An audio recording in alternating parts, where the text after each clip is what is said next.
suggest we go say hi to Xiangling first.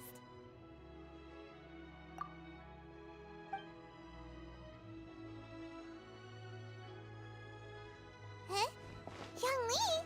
What a pleasant surprise meeting you here! Oh? Why, the pleasure is all mine, as is the surprise, surely. It must be fate that brings us together in this place. How have you fared as of late? Setbacks are inevitable over the course of a long journey. If you wish to share what's troubling you, allow me to lend my ear. There is no need to shoulder all burdens by yourself. You are too kind. So, Xiangli, are you here to listen to stories over tea again? I had originally planned to set out after this last round of tea. However, I had planned to take a walk to Qingse village and gather some nascent bamboo shoots, which are currently in season. A villager there once gave me a small sample, and they possessed a most excellent flavor. Huh? Nascent bamboo shoots? Why can't you just use normal bamboo shoots instead? Wait, Paimon knows! Because Zhongli prefers the finer things in life, right? Okay, Mr. Particular, let me guess. Ahem. The nascent bamboo shoot has a uniquely tender texture and a delicate sweet taste that its normal cousin cannot match. An astute observation, Paimon. You know me well indeed.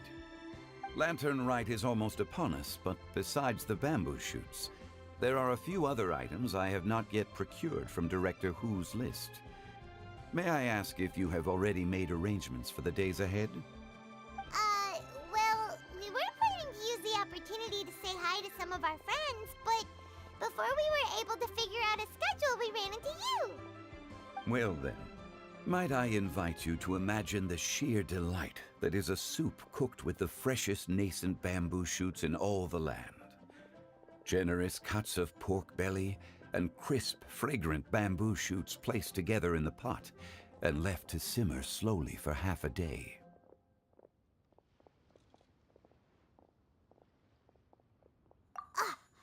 You're doing this on purpose, aren't you? Paimon's onto your plan. You just want to hoodwink us into fetching your bamboo for you. Why, I assure you, I would do no such thing. I merely wish to inform you of the freshest, most succulent and flavorful bamboo shoots one could ever hope to taste. Ugh. Let's go, Traveler. Paimon's taste buds can't take it anymore. Collecting a few bamboo shoots shouldn't take too long. Paimon has got to get her hands on some of that soup. Such fine specimens are indeed well worth the excursion. Very well. I shall leave the bamboo shoots to you. Should you have the good fortune to find some, please share them with me as well. See? Paimon knew he was just bamboozling us. However, there is no need to rush. The streets of Liu will be bustling with visitors and filled with all manner of celebrations during the festive period. By all means, go wherever your interests lead you. The nascent bamboo shoots would be but a wonderful final touch to a most exceptional feast. What an honor it would be to savor them in the company of friends. We're heading out. Enjoy your walk, Youngly. Take care now, you two.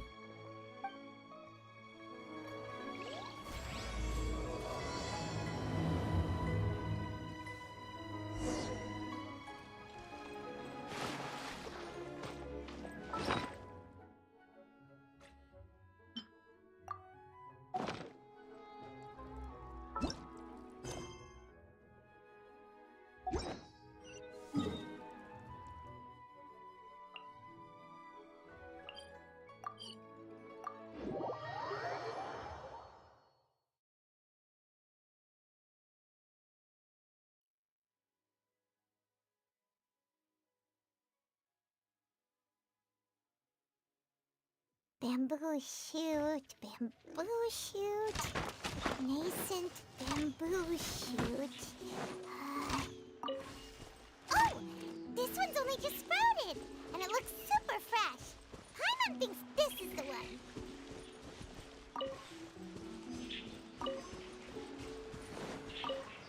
These should be enough. Let's head back. Help! Help! Did you hear that? Someone's calling for help. It's coming from over there.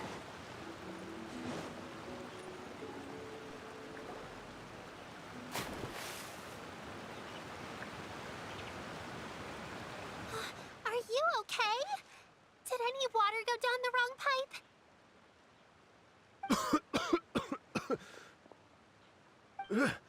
I think I'm okay now. Thank you so much. That was scary. Well, at least you're all right. All thanks to your savior here. Oh, a little girl? Greetings, everyone. My name is Yao Yao. It's a pleasure to make your acquaintance. Whoa, she's so well-mannered. My name's Paimon, and this is the Traveler.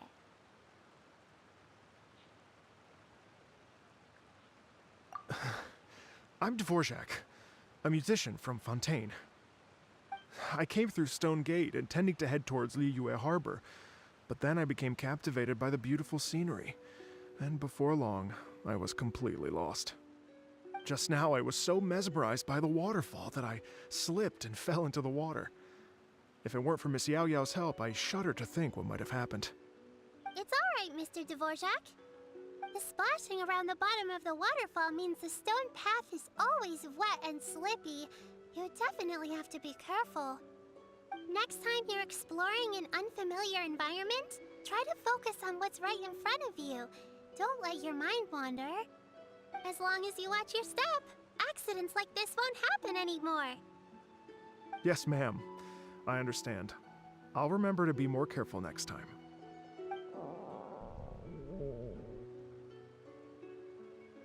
Oh, are you hungry, sir? Oh, I'll be fine. Please, sir, it's quite all right. I was born and raised here in Liyue. It's only natural for me to extend my hospitality to any guests who are passing through. I expect you still have quite a long journey ahead of you. It's very important to keep your energy levels up. I still have some lotus flower crisps left in my backpack. Why don't we split them between the four of us? Aw, what a thoughtful kid! She even has some for Paimon! You're welcome. Mmm, so tasty. If only there were more.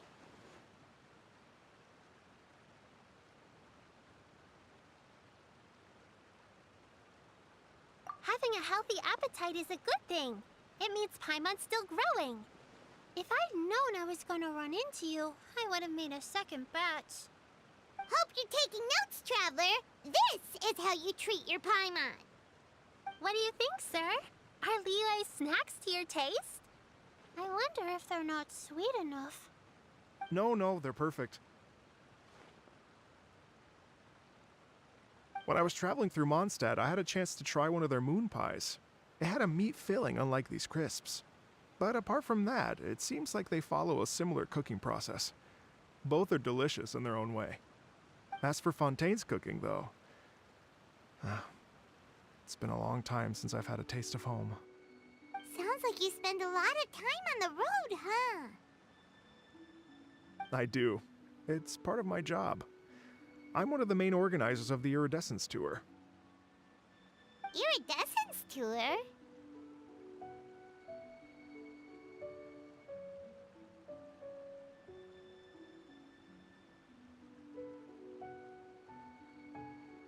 The Iridescence Tour is one of the biggest music festivals in Fontaine.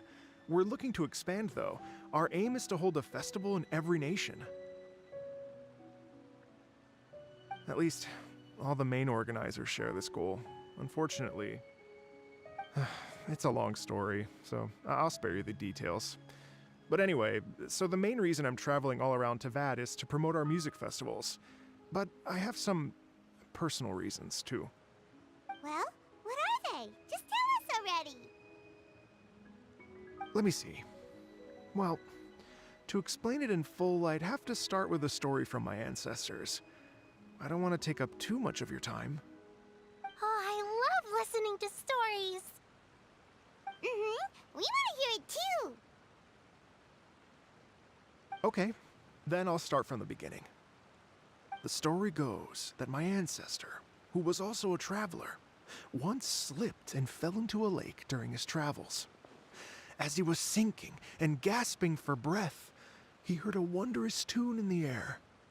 They say it was the most beautiful, moving melody he had ever heard. Even in that life and death moment, the ethereal music seized his full attention and almost made him forget the fact that he was drowning. When he finally came to, he found that he had already been brought ashore. Not too far from him stood an unfamiliar woman with an almost divine aura. Once she saw that he was no longer in danger, she left without a word. My ancestor tried to run after her to give his thanks, but although a mere dozen paces separated them, no matter how quickly he gave chase, he drew no closer and remained a dozen paces behind. In the end, all he could do was to bow in thanks to the woman as he watched her walk away towards the rivers and mountains in the distance, before at last he turned around and made his way home. Once he returned to Fontaine, he began to learn an instrument so that he could spread his story far and wide, just like the bards. After generations of retelling, embellishing, and dramatizing, people have come to think of that lady as something like a fairy. The story's become something of a local legend in Fontaine. It's called the Lady Overlooking the Lake. People now say that if you go down to the lakeside and play an instrument, so long as you play a pleasing melody, you will hear a fairy lady who is hiding out of sight, playing along with you. Wow!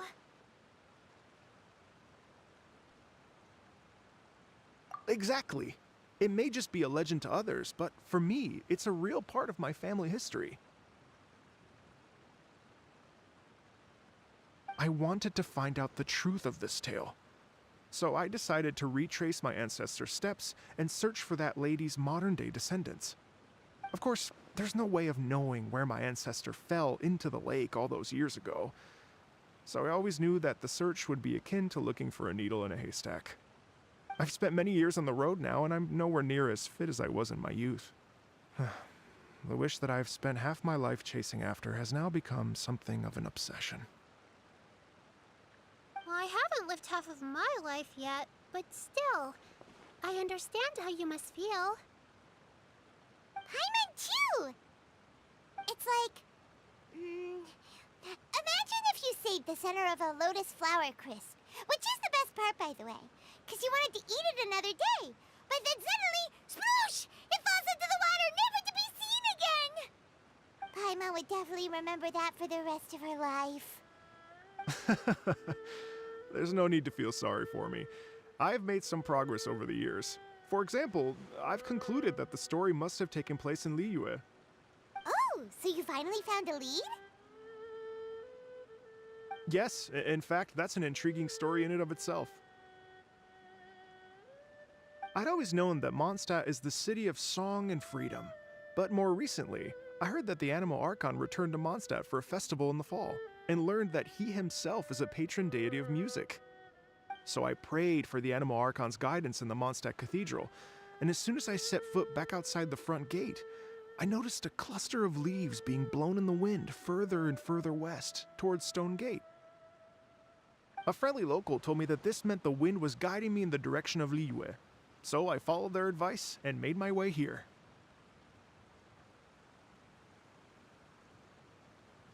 Right? You get it.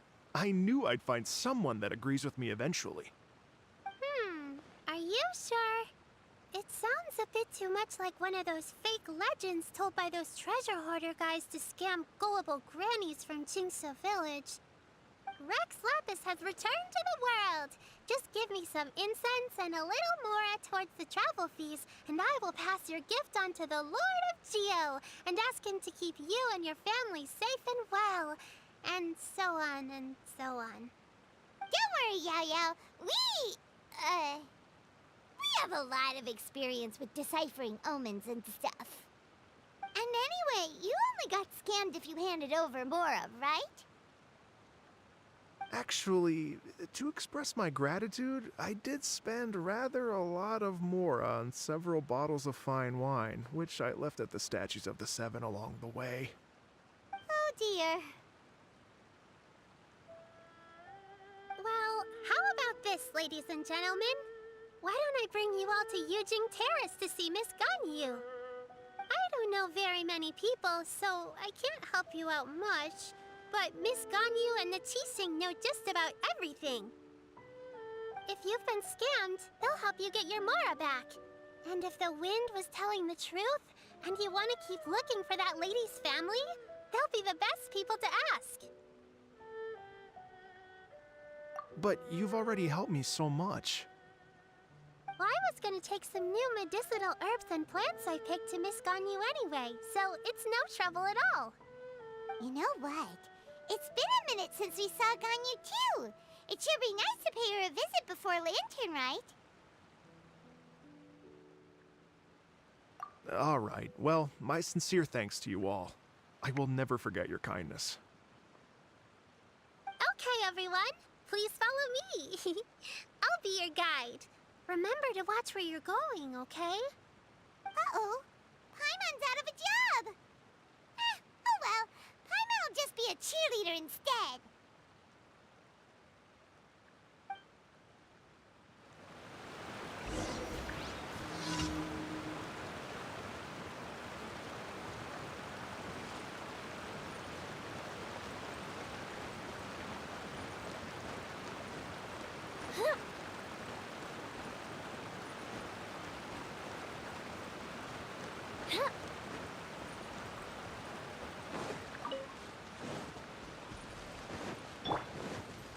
Not now. Cold, learn to command. Fire hazard.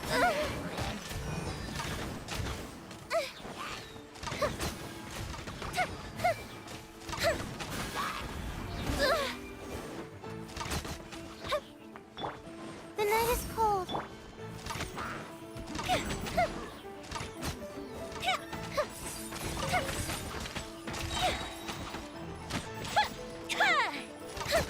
Time for a light show.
Liyue Harbor looks very different from when I came last.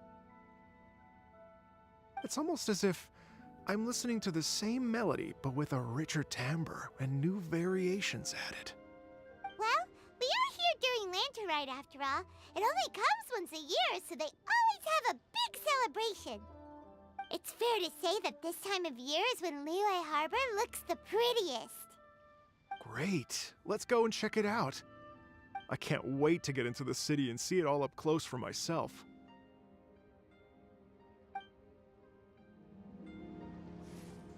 The streets are breathtaking. Smiles and laughter everywhere I look. It's contagious. I can almost feel the music in the air. I have the urge to start waving my conductor's baton. I'm glad that you're enjoying the city.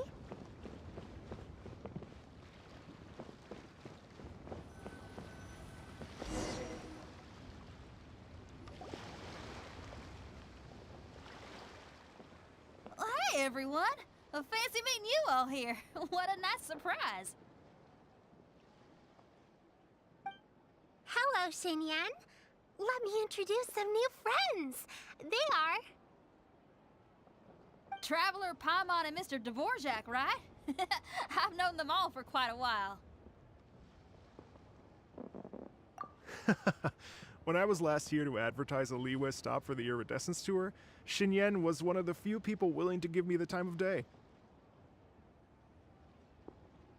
Well, feels like I've been chasing this Iridescence Tour bandwagon halfway around the world, but I keep getting stood up. What's going on, Mr. Dvorak? I'm so sorry, Xinyan. We've had a string of terrible luck recently, and every time we've tried to put on a show, something or other has come up to stop our plans from materializing. Is that right? I guess it can't be helped. So, what brings you to Liyue Harbor at this time of year anyway? Thinking of putting on a music festival during the Lantern Rite celebrations? A Lantern Rite Music Festival? Yes, please! No, I'm actually here on personal business this time. Oh, so no Lantern Rite Music Festival? I mean, that's not just up to me. Hosting a music festival takes a lot of funding and personnel. Moreover, I've never worked with the Liyue authorities before. Even if I were to start putting something together right now, I think it'd be too rushed. Wait, but we're going to meet the Liyue Qixing, aren't we? And they're the ones in charge. Uh-huh, that's right. Miss Keqing and Miss Ningguang can make anything happen. You mean...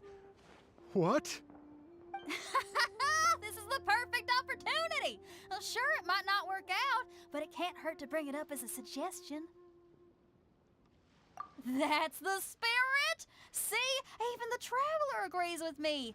Mr. Dvorak, don't let yourself be put off by the fact that a few things haven't worked out recently. As for the performers, I can put you in touch with some local artists. My friend Yunjin is a well-known opera singer in Liyue. With her support and a commissioned song from the Yunhan Opera Troupe, we should be able to get something going. But what about you, Xinyan? Are you just going to sit this one out? What do you take me for? If we actually managed to make the Iridescence Tour Lantern Rite Grand Concert a reality, you think I'd let anyone else perform the opening act? Wow! There's that rock and roll spirit! What do you say, Mr. Dvorak?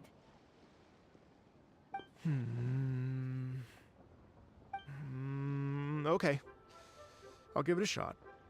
But the opening act is not something to be chosen lightly, Xinyan. I will judge your work by the strictest of standards, so please make sure you are fully prepared. Are you kidding? I thought you'd never ask. Whew, guess my shopping time's getting cut short. I'm gonna head back right away and start working on this. Yao Yao, if you run into your senior on the way to the Qixing, please send her my regards. Okay, I promise I will. Good luck with your music, Xinyan. You've got this, Xinyan! So about the senior of yours Xinyan mentioned just now, is that anyone we know? Yes, it's Xiangling. She's mentioned you two before. I've got a bunch of interesting gadgets. Xiangling's always All thinking from about my time cooking. with the Whenever cooks. she gets scrapes or burns, she just leaves them to heal by themselves. She definitely needs someone around her to look after her. I know you must have looked out for her a lot too in the time you've known her. So, thank you for that.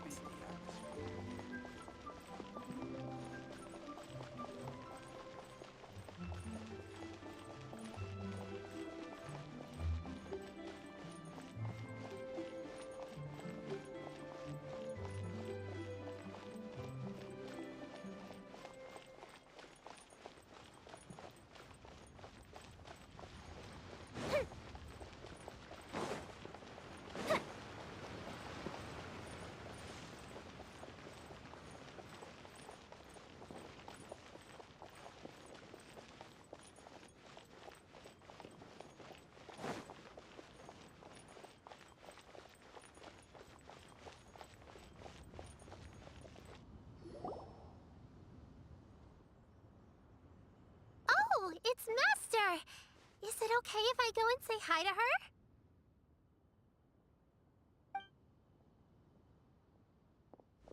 Oh, calm down now, dear. I'm not about to run off anywhere. I'm not a bundle of energy like you. I haven't seen you in days, Master! I've missed you. Oh, bless you, Yao Yao. You do say the sweetest things. Ah, look who it is. Visiting friends during the lantern rite, are we?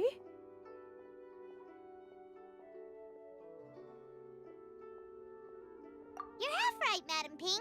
We were also trying to help out Mr. Dvorak over here. We were on our way to take him to see the Qixing.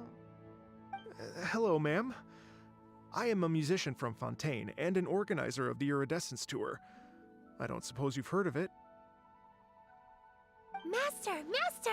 The Iridescence Tour is a super famous music festival! Oh, an old lady like me wouldn't know much about that sort of thing.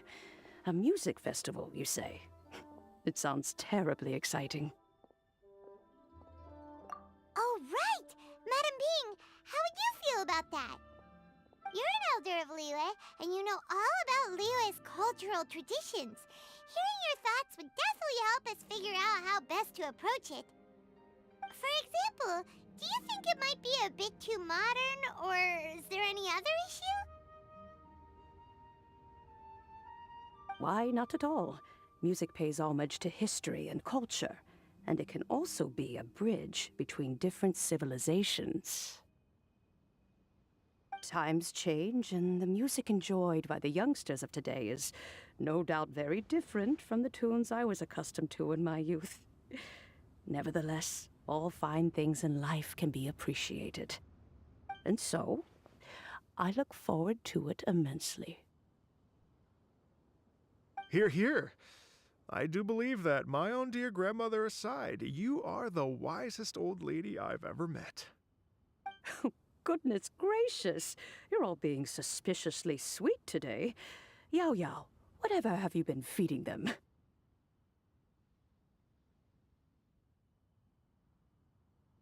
Master, you're in such a great mood today. You're even cracking jokes with the rest of us. Oh, well, I'm sure you must have plenty to be getting on with, yes? Run along now. Don't let me hold you up. Thanks, Madam Ping. We'll see you again soon.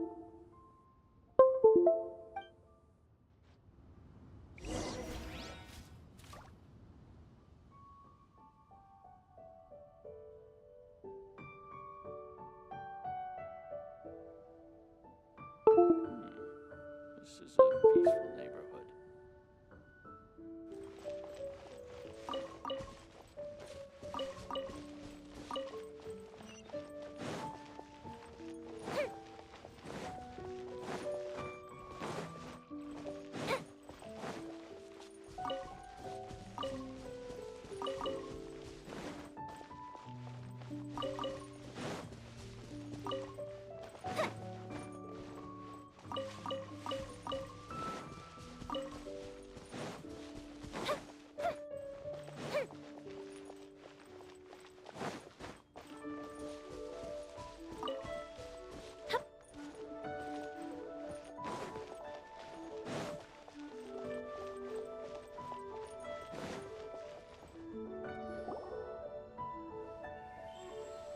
And when you meet with the Ministry of Civil Affairs, please remind them that the festivities are not an excuse to procrastinate their work. Understood, Miss Ganyu. I'll take my leave now.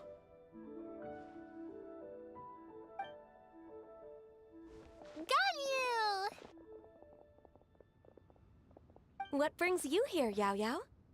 I've brought all the medicine you asked me to pick for you. Oh, and here's a pack of sweet flower seeds as well.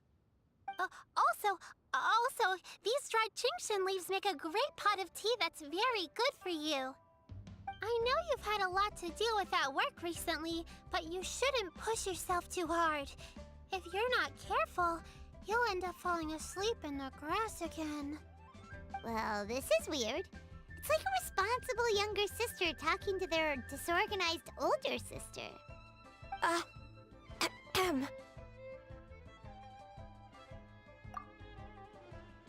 Thank you, but Paimon's criticism is quite valid. I do have a tendency to neglect matters outside of work, and that's something I should improve on. Oh, my apologies.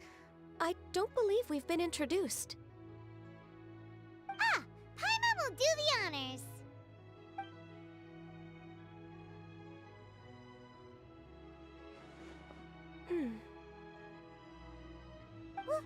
What's wrong? Did Paimon go over everything a bit too fast? It's definitely an ambitious plan. If there's anything you didn't quite catch, Paimon's more than happy to go over it again. It may be a little difficult to make this happen. Oh? Well, the Lantern Rite is the most important festival of the year.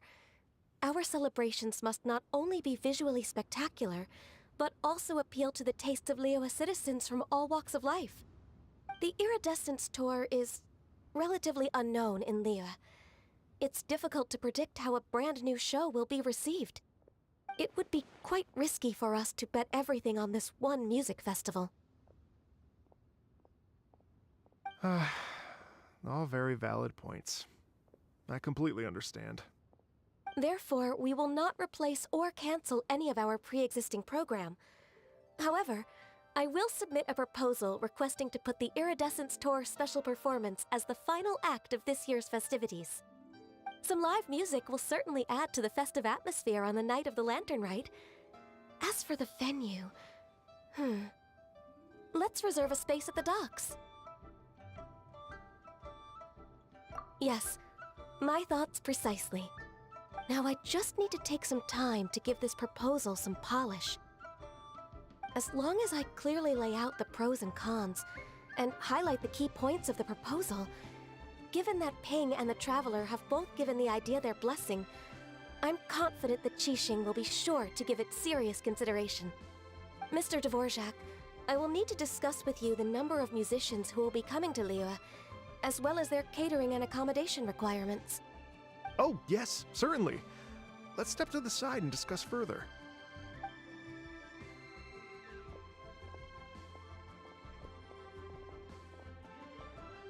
As soon as there's work to do, Ganyu's as diligent as ever. I couldn't agree more. Master once said that everyone has things that they are good at and things that they are less good at. So, with that in mind, Ganyu shouldn't feel compelled to become perfect at absolutely everything. I'm good at taking care of people, so that can be left to me. Wow. Hey, Yo-Yo, can you take care of Paimon too? Paimon's getting hungry again. I'm afraid my backpack's empty now, but if you let me know what you like, I can bring you some of your favorite dishes next time we meet. Apart from lotus flower crisps, what else do you like? Anything sweet, and anything that's made from slimes.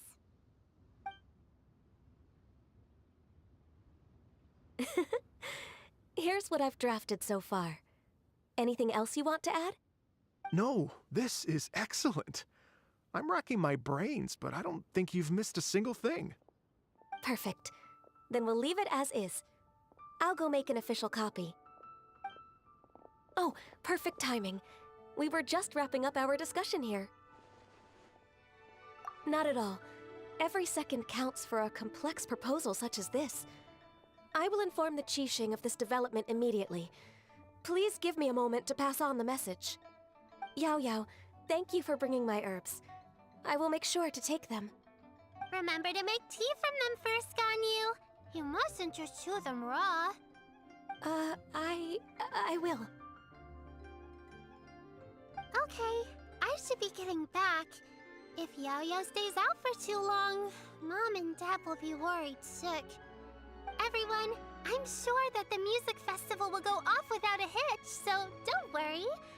And in case I don't see you before, I wish you all a very happy Lantern Rite. Thank you, Yao Yao. Happy Lantern Rite to you, too. We should go get dinner together sometime!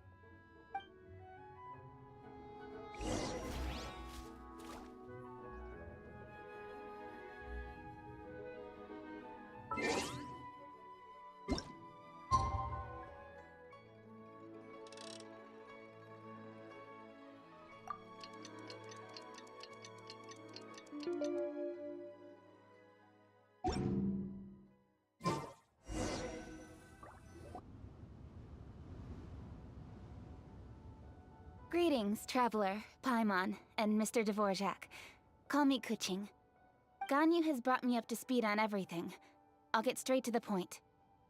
The Qixing have approved Ganyu's proposal.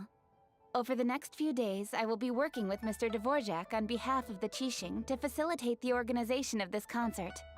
Yay! That's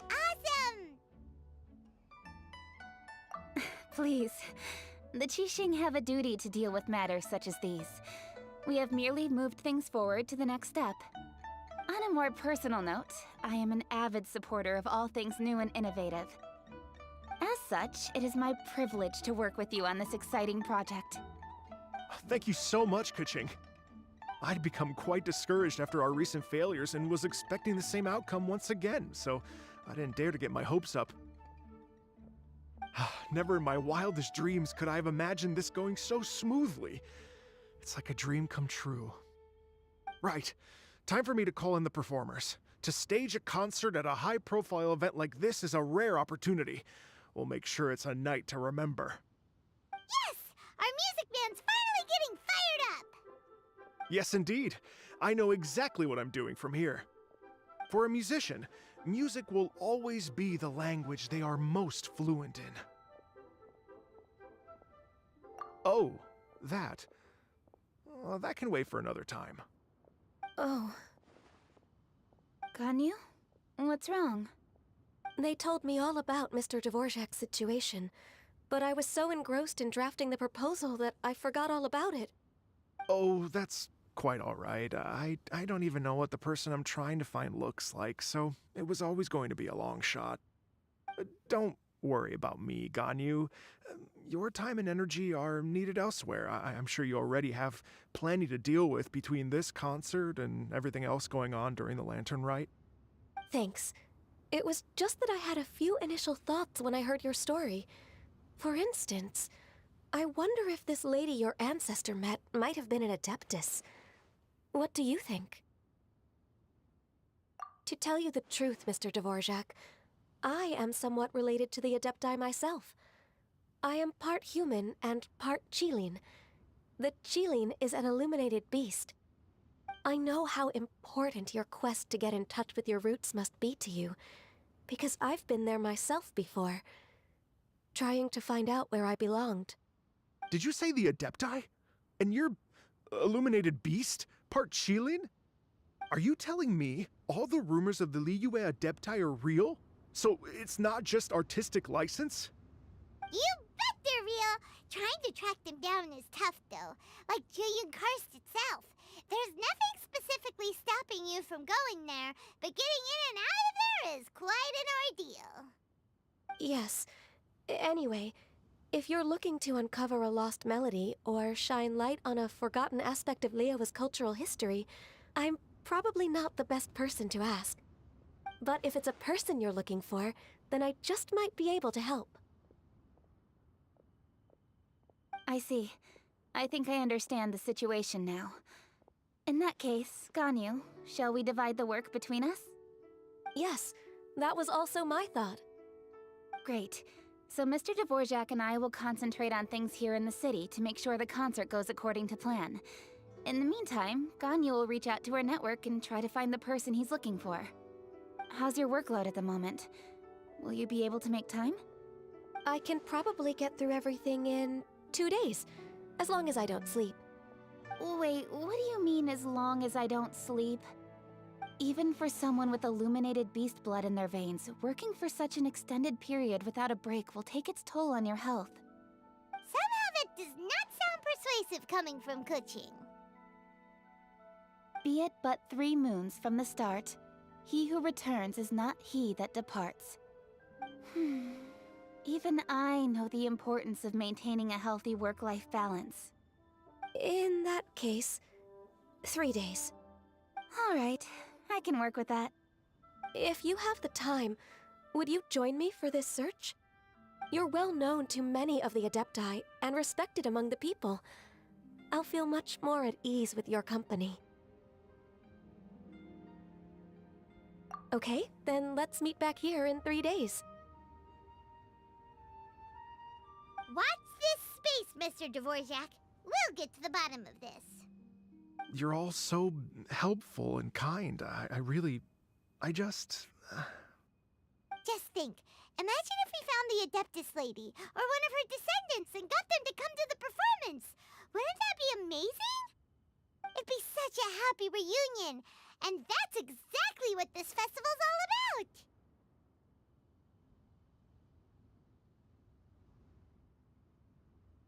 You're right. Okay, I'm gonna pull out all the stops to make this lantern ride a true extravaganza. We should probably get going. Mr. Dvorak, could you come with me to confirm the site? Ooh, we're coming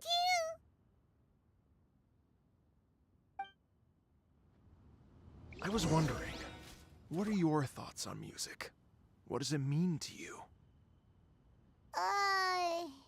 Music sounds nice? Truth be told, the question of what music means to people is one that I've been pondering for quite some time. Let's revisit this question after the concert.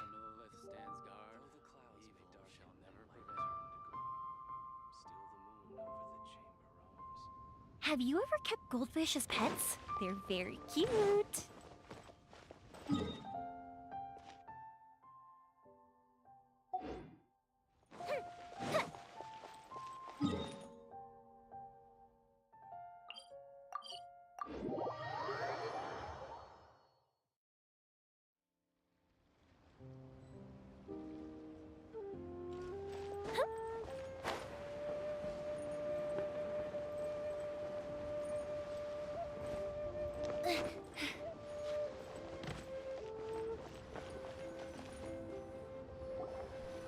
Lady Yuhang?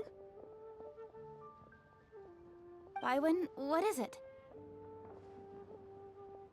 Per Lady Ningguang's orders, I've been gathering intelligence outside of the city with the goal of uncovering and dispatching any trouble ahead of the festival. I am told that a strange melody was heard somewhere along the coast. I was wary of investigating further on my own, so I was just on my way to report this incident to Lady Ningguang. But I'm worried that if we don't act right away, we may miss the window of opportunity to take appropriate action. I understand. In that case, Yeah,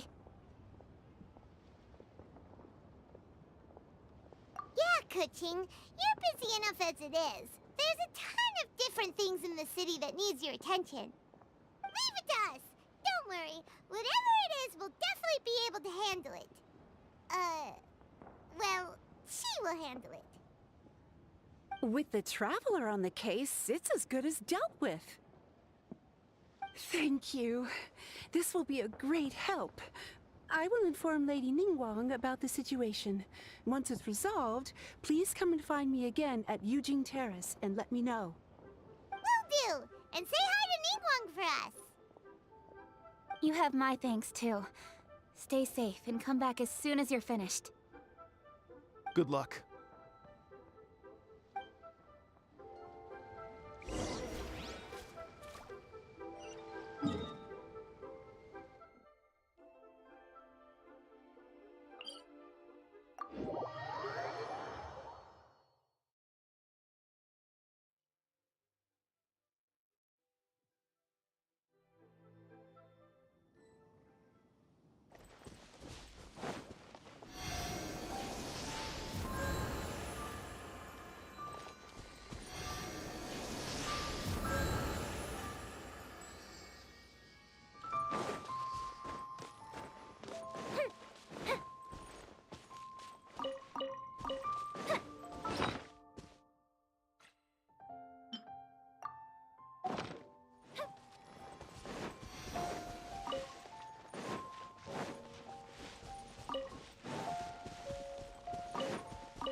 Up and away.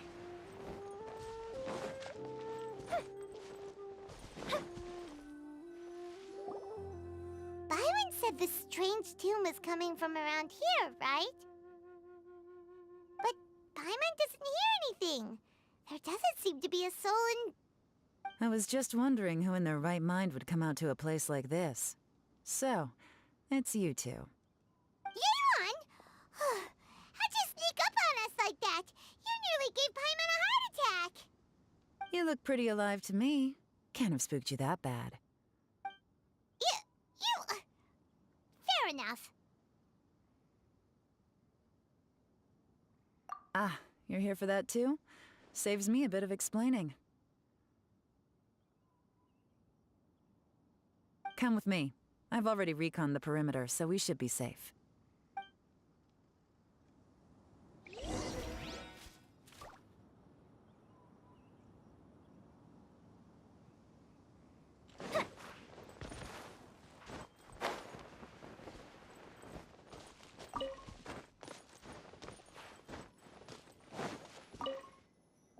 The doors and the windows are all fine, so there definitely wasn't a break-in.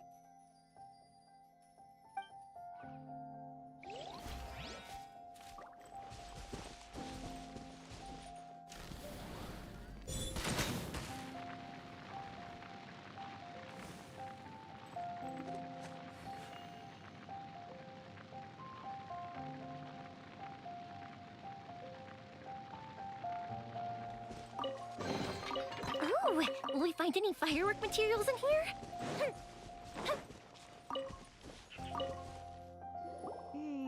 The stuff by the door is in pretty good condition, though. It can't have been too long ago that someone was last living here.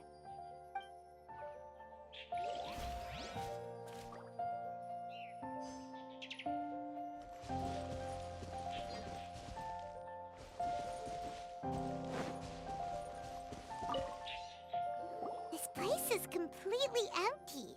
There's nothing valuable left here at all.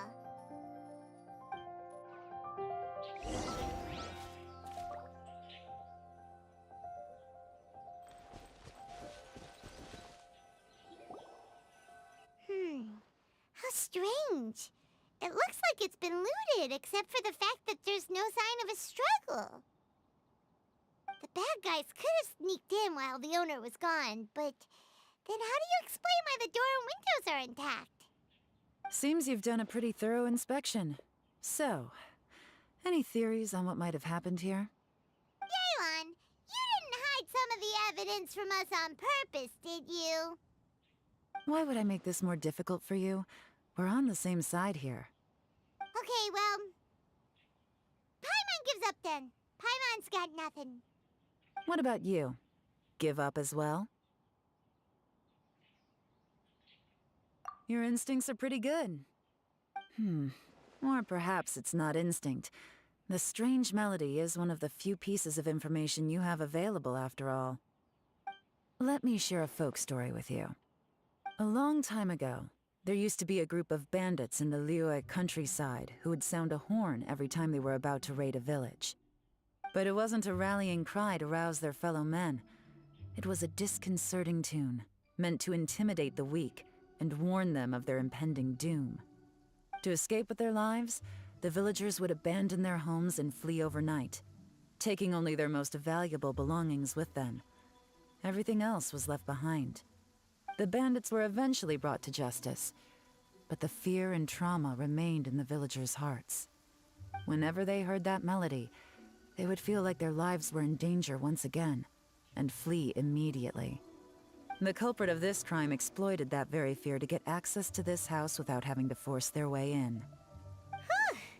That's quite the story. The victims obviously will have gotten quite a fright, but at least they won't be in any great danger. The important thing now is to find this copycat criminal.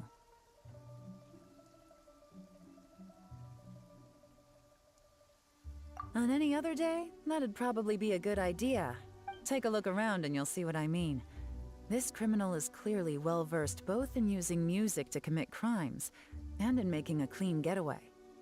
Not only did they stay off the muddy road to avoid leaving footprints, it looks like they were also careful not to bring any gadgets with so much as a trace of elemental energy. Evidently, They were intent on keeping even the most experienced investigators off their trail. Unfortunately for them, I'm one of the best trackers in the business. They're not about to get away with their little scheme on my watch. So basically, if we want to find the culprit, we just need to follow Yelan.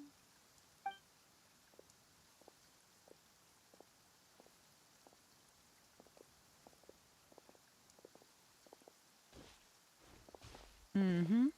As long as you can keep up.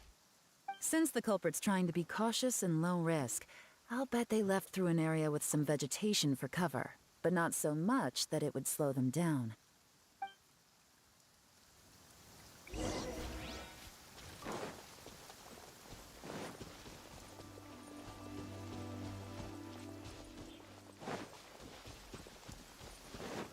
Here, look at this. These tracks are superficial, but they definitely didn't occur naturally. Something heavy was being dragged this way, meaning we're headed in the right direction.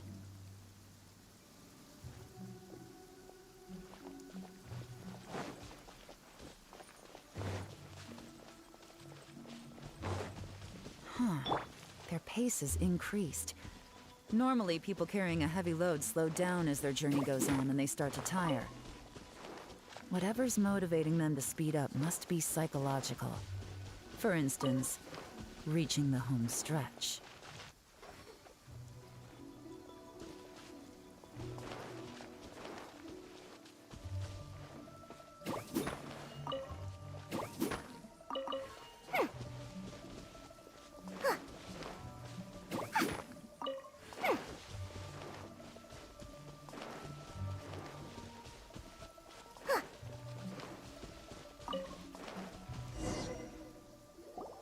There they are! Look! A treasure hoarder tent!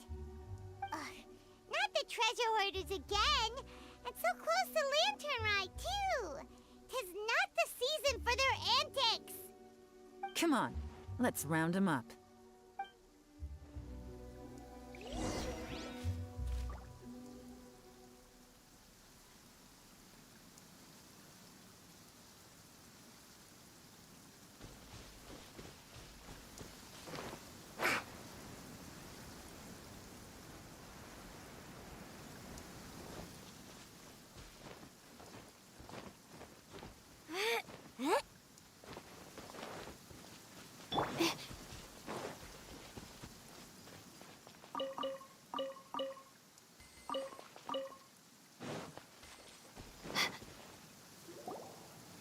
Hey! Who are you? Where did you come from?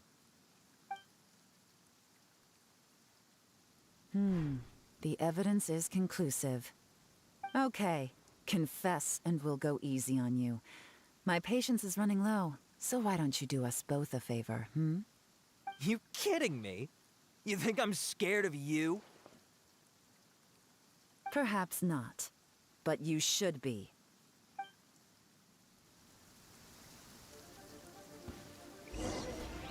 Quietly now. Busted. You're open! Curses. Seems like you're not all talk after all. But there's no going back now. Mercy! Have mercy! Oh, it's a little late for that. I've come this far, I might as well finish the job. I surrender! I surrender, please! I'll do whatever you say. Please have mercy. Tell us everything. You have one chance, and I'm warning you. Don't make me ask twice. I won't, I swear. You know, so Lantern Right's nearly here, and like a lot of people, I wanted to buy a few nice things. I know I'm with the treasure hoarders and everything, but I don't really have any kind of experience with robbing people and whatnot. So I don't have the guts to break into somebody's house. Wow, you're really going to complain to us about that? No, not at all. I'm just telling it how it is. Okay, continue. I racked my brains trying to think of what I could do, and eventually I remembered something from back when I was a kid. The bandits would blow their horn, and my grandma would grab us kids and run. I remember the tune, so I figured I'd try it for myself. I mean, just to see what would happen. At first, anyway, I seriously didn't expect that family to pack up and leave. But they did, and they just left all their stuff right there for the taking. It was too easy. I couldn't resist. It was completely wrong of me. I know that now. I'll return everything that I took. It's all still in perfect condition, and it'll be like it was never gone. Please, give me a chance, huh? Let me make it right. Give you a chance, huh? Sounds to me like you'd rather strike some kind of a deal than spend Lantern Rite behind bars. Yes? Yes? You know how to bargain, I'll give you that. It's just a pity that you didn't confess at the first opportunity. You'll have to take a walk with me. Once we've returned the goods, we'll find the owner of the house, and you can apologize to them in person. After that, I'll escort you to the Ministry of Civil Affairs. Yes, ma'am! You know, as a former victim of this kind of crime yourself, I doubt anyone understands the fear you inflicted quite as well as you do. Does your greed matter more to you than your fear? More to the point, if you can play a tune from memory, don't you think you should be capable of making an honest living? You mean... That's enough hints for you. You'll have plenty of time to reflect on all of this yourself. There's not much left to wrap up, so I'll take it from here. Guess this is where I'll say goodbye.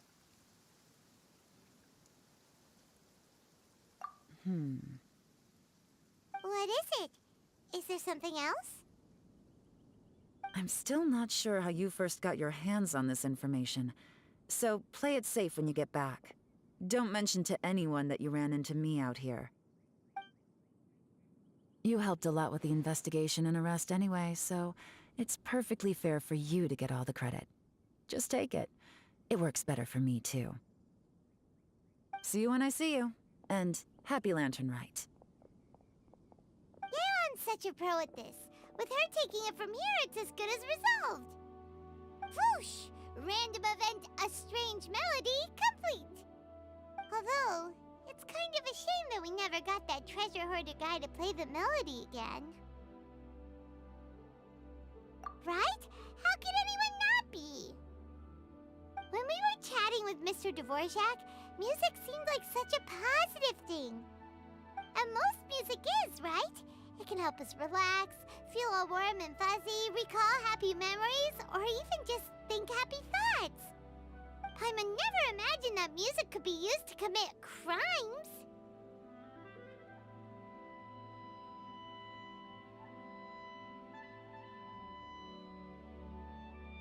Oh, really? Huh. Makes sense. Paimon's musical understanding improves again! Well, anyway, now that everything's resolved, let's get back to Liyue Harbor. Byron's still waiting for us with our random event rewards.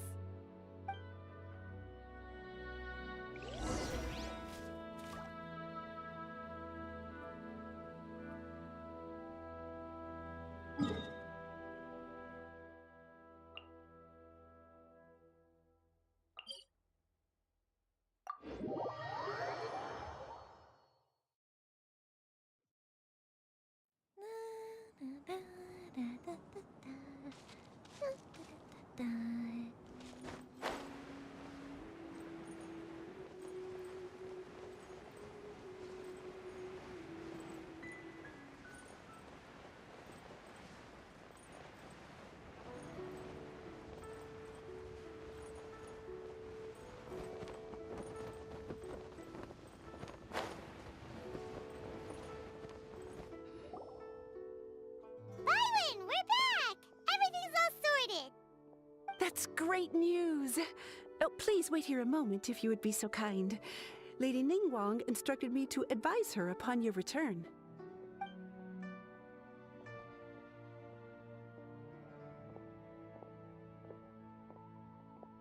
My greetings to both of you. Long time no see. No need to be so formal with us, Ningguang. We've known each other for a long time now. You must be super busy with all the preparations for Lantern Rite. Don't mind us. On the contrary, I think it is those that I have known longest to whom I should extend the greatest courtesies. Alas, on a different day, I would invite both of you inside for some tea and a brief respite from your travels. But you're quite right. Trivial matters aside, there's no escaping the fact that we have a grand concert to organize. Once the performance itself is over, we'll then need to invite the representatives of the Iridescence Tour for a discussion on future collaboration opportunities. The financing arrangements alone could well entail many rounds of discussion. Simply put, there will always be work to do. Whoa, you're already thinking that far ahead? Well, we can discuss more current affairs if you'd prefer. I trust you saw this year's Mingxiao lantern at the docks when you arrived at the city? Yeah, it looked like a goose. Which Adeptus is it modeled on this time? Sea Gazer. I believe you're familiar with the name.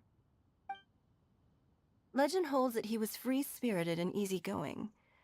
People described him as a cheerful soul and a loyal friend.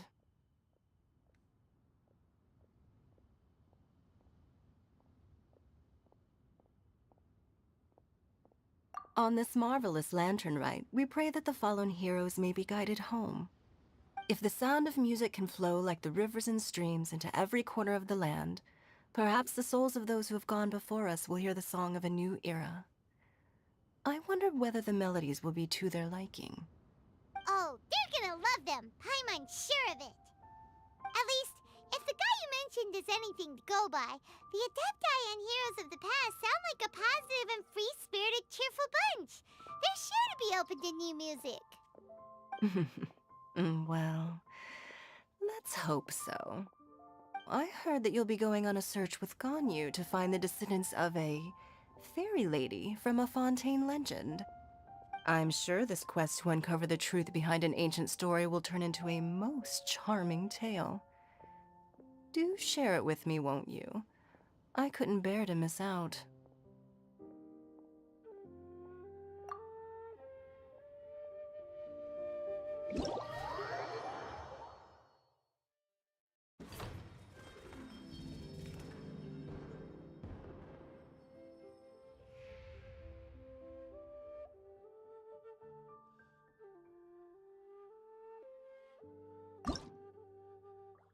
If we've got nothing else to do.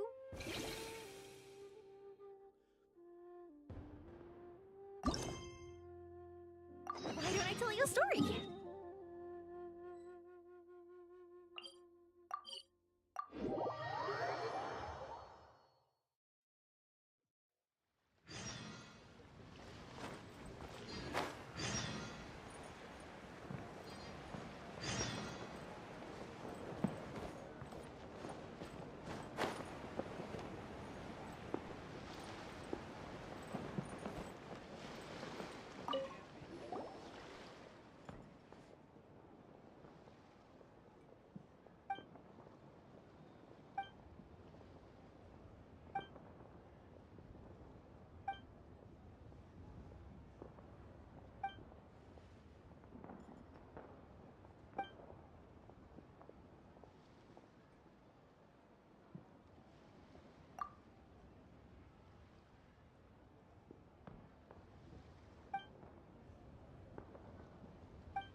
Looks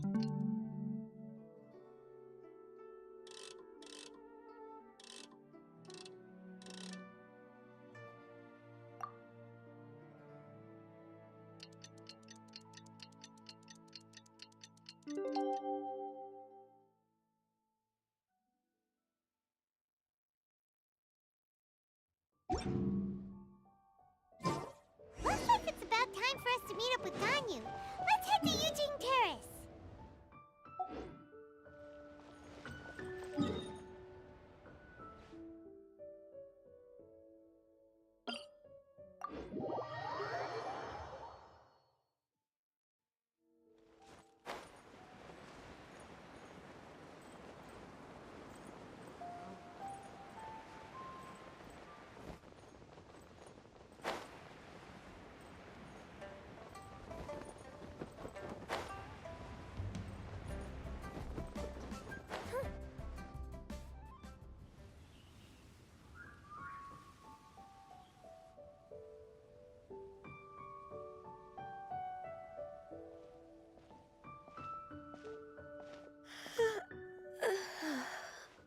Greetings, Traveler and Paimon.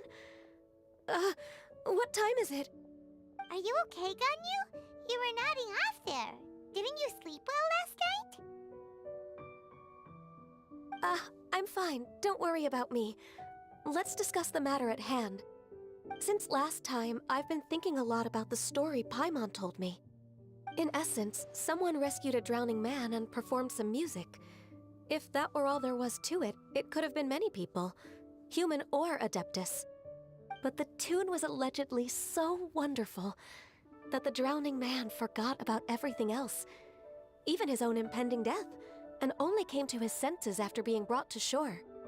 Perhaps there was an adeptal power at work in that music that he, as a mortal, could not perceive. Or perhaps he sensed a power surrounding him but lacked the words to describe it, not knowing where it came from. Either way, if this part of the story is true, then the rescuer has to have been an Adeptus. You really think so? But this story is all the way from Fontaine. Isn't this a bit of a long shot?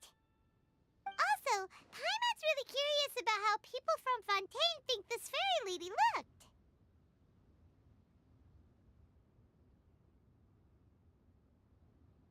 Then she looked just like Ganyu. Guess that does technically make sense. Actually, Ganyu, if you had to save a drowning person, how would you go about it? Huh? Me? Well, I'd get them to the shore, and then I'd probably hide behind a tree and watch them for a while. Once I was sure that they were going to be okay, I'd slip away without a sound. Got it. So basically, Ganyu's the type of person who doesn't like taking credit for her good deeds. No, it's not like that. I'm just not very good at explaining things. And I also find it really awkward accepting other people's gratitude. Well, what if this Adeptus in the story had a similar attitude? That would explain why she just left without saying a word. She was probably thinking something like, one was merely passing by and saw fit to address this egregious disruption to one's graceful zithering at once. You may keep your thanks to yourself. That was actually a very good impression of Cloud Retainer, Paimon. As far as I'm aware, Cloud Retainer isn't the most musically gifted. Still, we can't completely rule her out just yet. If we set off now, we could head to Mount Outsung and ask her about it. You'll be able to confirm either way if it's her, and I can, I've been in Liyue Harbor for so long now that I'm just not as familiar with the Adepti anymore. If there's anything we want to know about them, she's the best person to ask. Sounds great! And we're pretty close with Cloud Retainer by now, so we probably don't even need to bring her food this time, right? I've prepared a gift for her to mark the festival, just in case. However...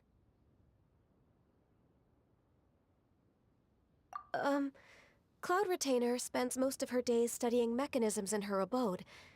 She's on her own so much of the time that the moment she has someone to chat with, she just... Never mind. I promised I'd help Mr. Dvorak, and now that I've made the contract, I can't be having second thoughts.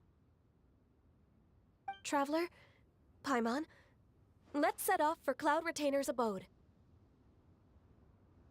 Seems like this is a tough decision for Ganyu, but she's made up her mind now. Paimon gets why she'd be so anxious. Okay, how about this? If Cloud Retainer tries to start telling stories about her again this year, we should pipe up and change the topic. Wait, did she leave already? Hey, Ganyu, wait up!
Paimon's so tired from trying to keep up.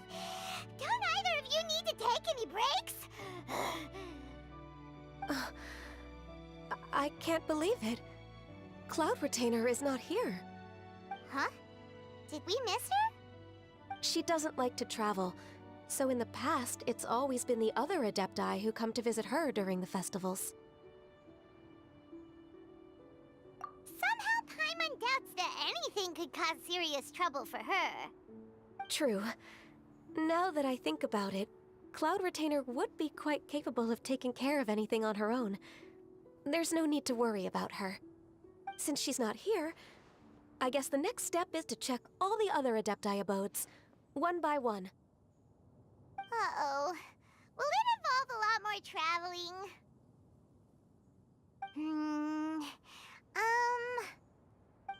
Got it! Paimon has a great idea!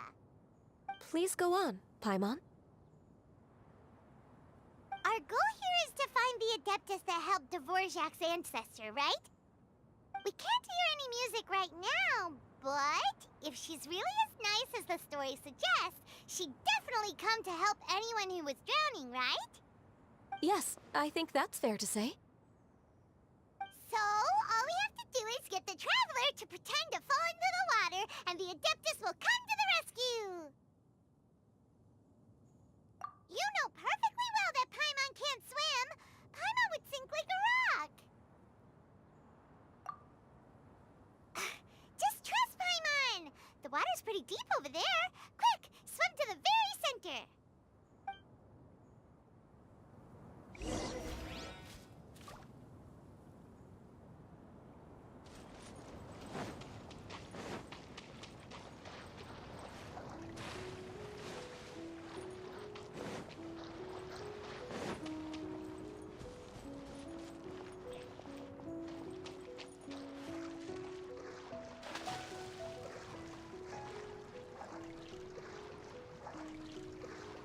Help! Help! Someone's drowning!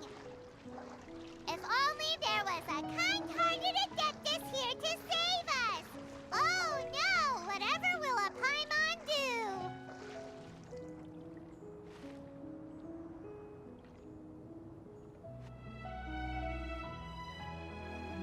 What is going on?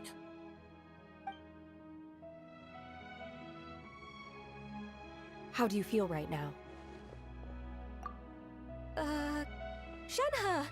And the Conqueror of Demons. Why don't you say something? Please don't make Paimon explain it. Okay, fine. Paimon will explain. We're looking for an Adeptus who's good at being a lifeguard and playing music. But if the Adepti aren't gonna stay home, then how are we supposed to find them? It wasn't me. Yeah, so this Adeptus is most likely a woman. And I am not an Adeptus, as you both already know, Traveler and Paimon. Okay, so this is Paimon's fault. No way Paimon would have suggested this idea if she'd known how awkward this was gonna be. Glad you're okay.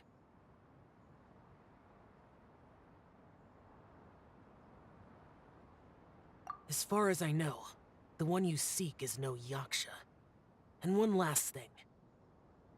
Your actions here caused others a great deal of worry. Do not repeat them again in the future. As ever, the Conqueror of Demons comes and goes, just like the wind. Right. I didn't dare to say a word just now. How's your training going, Shenhe? Have you made any plans for Lantern Rite? We could spend it together in Liyue Harbor if you'd like. I had planned to spend the festival with Master this year. However... Oh, speaking of Cloud Retainer, when did you see her last? Earlier this morning. She set off for Mount Hulao at dawn. I noticed she was using an Adeptus art of some kind to protect a mechanism that looked like a boiler. Maybe it was a gift for Mountain Shaper. I did not inquire. So we just missed her. Please excuse me for a moment. I think I'll leave the gift in her abode. Sure. Thank you. It sounds like Ganyu and Shenhe have gotten a lot closer recently. Yes. During the summer and winter, I continue to train with Master. In the other months of the year, I have been learning to adapt to human life in Liyue Harbor. Ganyu arranged accommodations for me in the city, and also recommended several work positions for me. But when I try to blend in by referring to her as Miss Ganyu or Lady Ganyu, like the others, she says I mustn't address her like that. Sometimes I'm supposed to copy other people. Sometimes I'm not. It's a little difficult to keep track of everything. Oh, is that what it is? Noted. So, you came looking for Master today because you wanted to ask her about the Mystery Adeptus. Is that right? Yep. Oh, speaking of that, have you ever heard any music while out training in the mountains? Music? What is that? It's... a kind of a happy or relaxing sound. Or, a nerve-wracking sound. Or even a terrifying one. Okay, I'm done. I also left her a note so that she knows where to find us. We won't miss her again.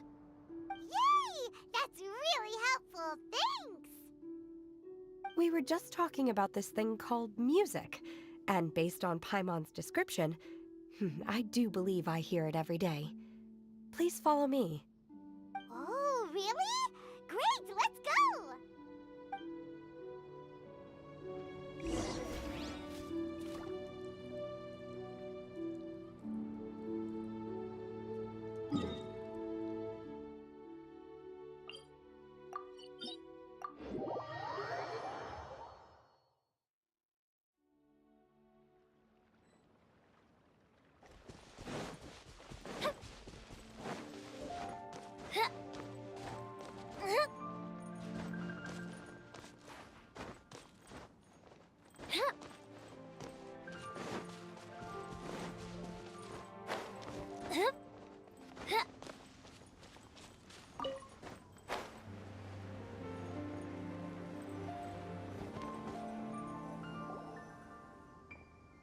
This is the place.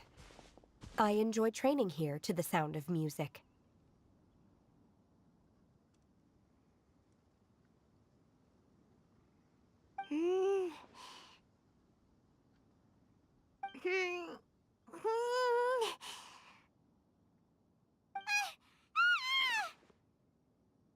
Oh no! Paimon's gone deaf! Paimon can't hear anything!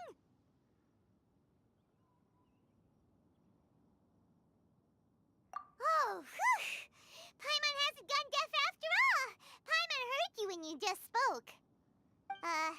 Anyway, where is this music?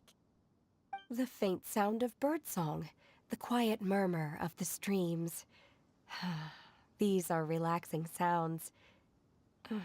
Are they not the music of which you speak? Oh, Paimon wasn't quite done with the description. Okay, fine, it's all Paimon's fault. What we're looking for are not the sounds of nature, but melodies played on special instruments. Oh, and a melody is?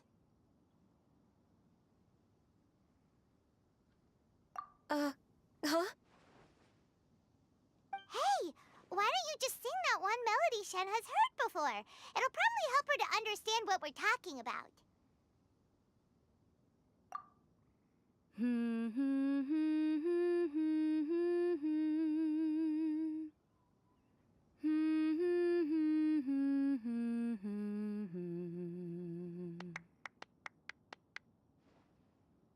Oh, was that from the opera that Yunjin sang?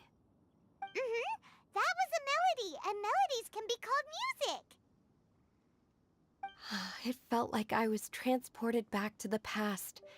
In my mind's eye, I could see the Zhao lanterns lighting up the night sky again. We're all there, raising our glasses and drinking to our heart's content on the Jade Chamber. As I watched Yunjin's performance, I felt a warm sensation in my heart. And as the drink reached my stomach, it went from warm to hot. When you hummed that melody just now, feelings from a whole year ago came right back to me, as strong as they were on that day. So that's the power of music. Wow, Shenhe. That was so deep! Music definitely has the power to bring up memories. It's like a time capsule with all the special moments from our lives squished inside. What about you, Ganyu? Are there any melodies that have left a deep impression on you? I don't remember if my parents ever sang any lullabies to me. I know some local folk songs, and a few other things come to mind too. The songs of the sailors down at the docks, the little ditties that the vendors call out in front of their beloved shops, the tunes of folk artists performing on the streets. Yes, that's right.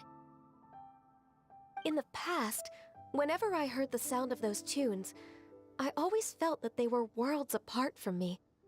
Nenny and Liyue probably view me as a non-human.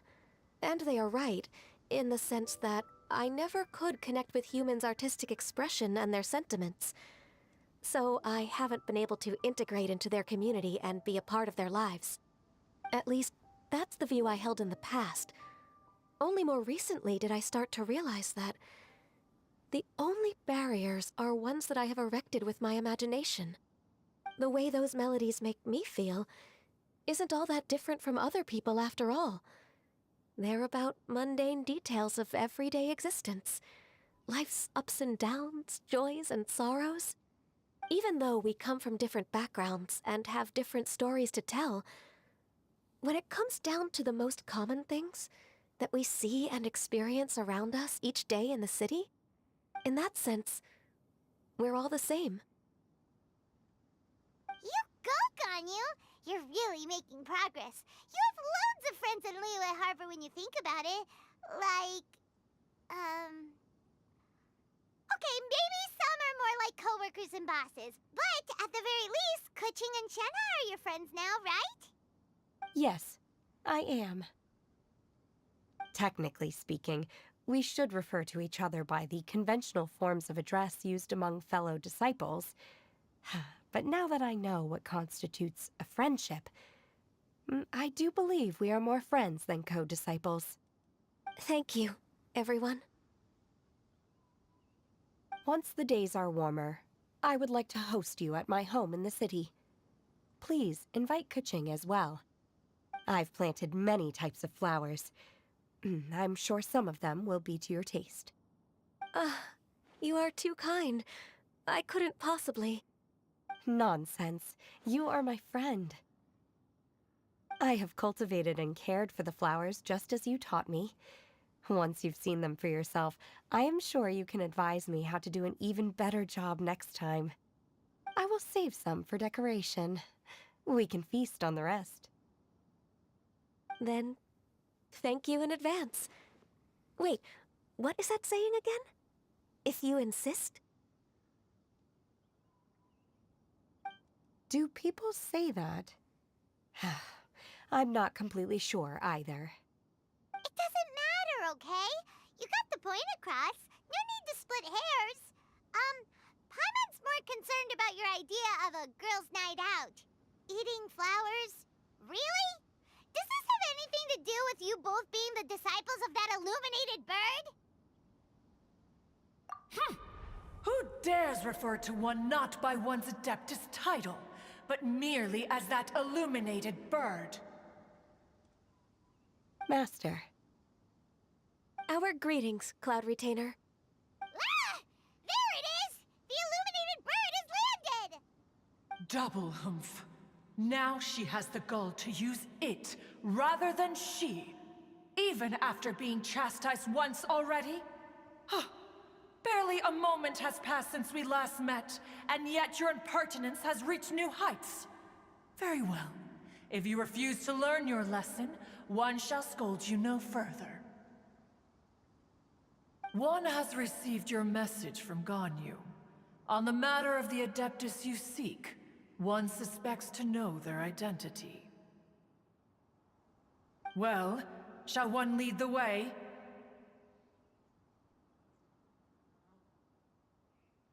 I still have to complete my training for today, so I will bid farewell to everyone here. Very well. Await my arrival at one's abode later this night. On this special occasion, you should indulge yourself with some savory dishes.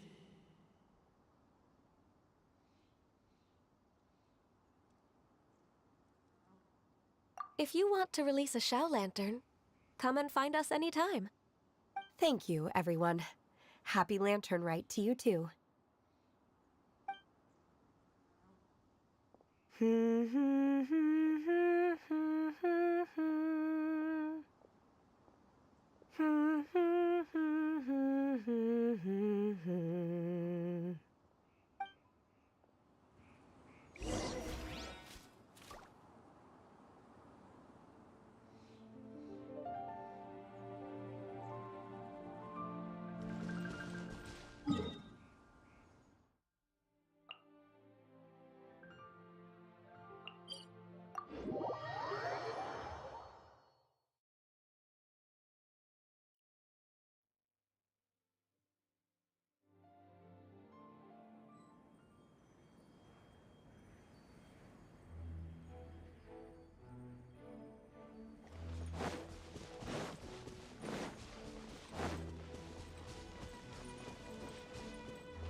Is this Quaily Plains?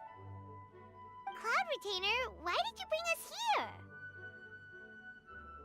Ganyu is of course familiar with the name Guizhong, but have you ever heard of her?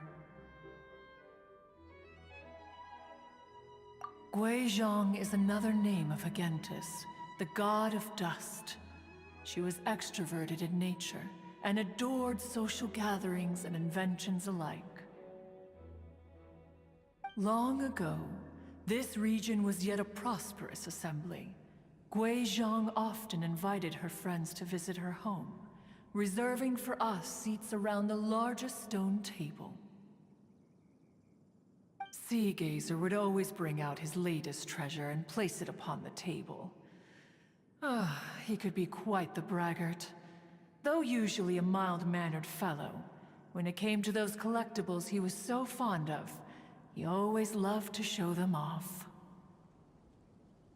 Paimon remembers that name. So that's what Sea Gazer was like. He was an old friend and a former rival. One has many memories of him.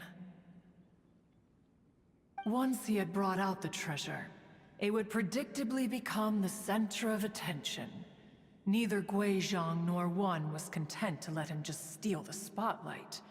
So we would then also present our proudest mechanical creations. As Adepti, we were each gifted in our own ways, and naturally proud of our accomplishments in our respective fields of expertise. As a result, One often quarreled with Sea Gazer. His treasures were not even of his own making. He just used his exploration skills to dig them out of the ground. How, pray tell, could he compare to me, when every single one of One's accomplishments were crafted by one's own hand? Cloud Retainer, you are getting competitive again. One digresses. Regardless, every time an argument occurred, Gui Zhang would come over to watch us during our mutual lambastics. On some occasions, she would join in, and on others, she'd take one of us by the limb and start uttering the most ridiculous nonsense. What kind of nonsense? No kind of nonsense were we spared. Sometimes she would brazenly opine, why argue between yourselves when neither of you could ever hope to beat me? Other times, she would make unsolicited suggestions, such as, once you two are done arguing, let's go to the foot of the mountain and grill some meat. She always sought to make everyone happy, and one must say, she had quite the gift for it. No matter what nonsense she said, One never felt bothered or offended. It also helped that she never referred to One as that illuminated bird or lady bird. Come on, get over yourself! Anyway, just as our impassioned arguments would reach the apex of acrimony, Marchosius would bring his delectable dishes to the table. Who would dare snub the stove god and his wondrous creations? At the sight of him, we would all immediately drop the argument and prepare the table for a night of feasting and drinking. Back then, One was always bothered by how the cups Rex Lapis brought were always too square for one's taste. Can you see yourselves ever enjoying a drink from a square cup? Then you are most tolerant, but that is its own virtue. Even One could never find fault with Marchosius's cooking. As we ate, Gui Zhang would continue to find topics for conversation, filling the table with humor and laughter.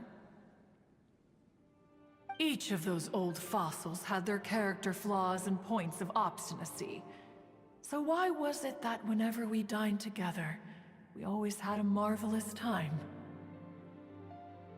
We would drink together from a spot high in the mountains, until the moon set and the sun rose, and only then would the banquet finally come to an end.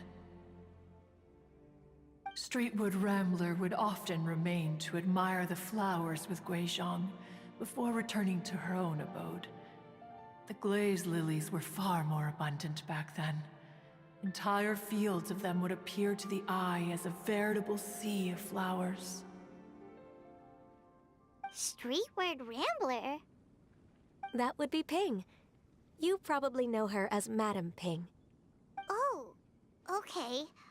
Wait, this is a lovely story and everything, but didn't we come here to find that Adeptus from Mr. Dvorak's story?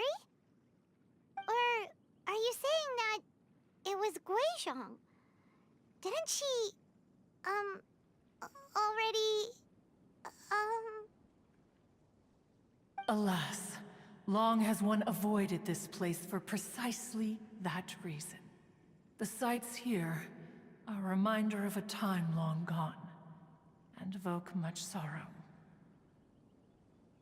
One should have guessed that you would disrupt one's poignant moment of mourning with your incessant questioning. No matter, one will share the whole story with you now.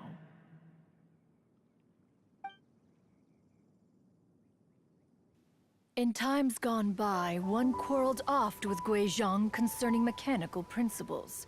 We each had our ideals, and neither would yield. Under the pretext of a social gathering, one invited the impartial Rex Lapis to judge the quality of our creations. But Rex Lapis declared that Guizhong's Obscuro Vulpus mechanism was superior. Though one was too proud to acknowledge it, in one's heart, one knew that Guizhong was indeed the superior talent in the mechanical arts. As for the story between Guizhong and Streetward Rambler, that begins with a certain bell. In Guizhong's opinion, while mechanisms were no substitute for human composers, they were yet capable of producing simple but fine melodies. But Streetward Rambler believed music to be an expression of the soul, an emotional enterprise that could never hope to be replicated by machinery. They argued endlessly, until one asked Rex Lapis to intercede. He confiscated the bell and designated it for ceremonial use. Thereafter, one would often find them convening in the mountains, discussing music, mechanics, and all the affairs of the mortal world. But these good times were not to last. War broke out between the gods, and soon engulfed the Guili Plains. Guizhong was overpowered by the enemy, and fell in battle. When Streetward Rambler and I arrived at the scene at long last, all that remained among the ruins was her lifeless body. After this, at Streetward Rambler's request, Rex Lapis granted her the cleansing bell for safekeeping. To honor our friend's memory, one made a few finishing touches to her ballistic device.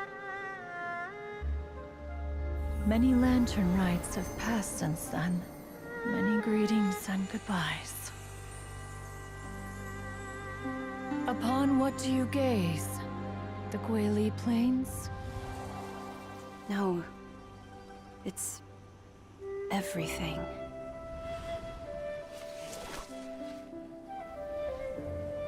We think of human life as like a lantern that's lit one minute and extinguished the next. But are we Adepti so different? Perhaps as dust settles after a storm, we too must one day return to the world below. One has always been austere and private by nature, and has never relished socializing. One's dealings with Guizhong were born out of discussions on the discipline of mechanics. What? You have loads of friends, and you seem pretty chatty. Just because one is not ignorant of social graces does not mean one is fond of them. One is perfectly capable of partaking in conversation despite being introverted.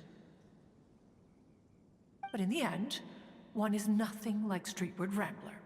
She is dauntless but thoughtful, not to mention eloquent and wise. Moreover, her friendship with Guizhong was far greater than one's own. Back when they were rivals, they would often compete against one another in the realm of musical composition. That cleansing bell was one of Guizhong's proudest works, having the ability to both compose and perform. Wait, that's weird. Didn't Madame Ping say she pestered an old friend for that bell? And she also said something about being a vain beauty when she was young or something. Streetward Rambler, a vain beauty. My foot. That bell has a sad history. Clearly, she refrained from sharing with you the truth of its origins, since the right time had not yet come. As for her old friend, who else could it be? As soon as Streetward Rambler heard that a certain Zhang Li wished to borrow the bell, she realized that the man was none other than Rex Lapis, and that he had made an enormous decision. After all, we all have known each other for several millennia. Some things between us are implicitly understood. Whoa! So they were talking in secret code? Oh, Paimon did not see that one coming. Enough of your intrusions. Where was one up to? Ah, yes. One remembers now. The cleansing bell is powered by a mechanical art, and can be used to great effect as an accompanying instrument. After the passing of its creator, it was used on numerous occasions during rites of parting. But Streetward Rambler did not acquire it from Rex Lapis for the purpose of producing further funerary tunes. No. Each time she rang it, it was to play the tune that Gui Zhang composed on it. The two once clashed over their beliefs about the meaning of music. Who would have thought that with Gui Zhang's passing and Streetward Rambler's mourning, two tunes composed in discord would eventually become one harmonious composition?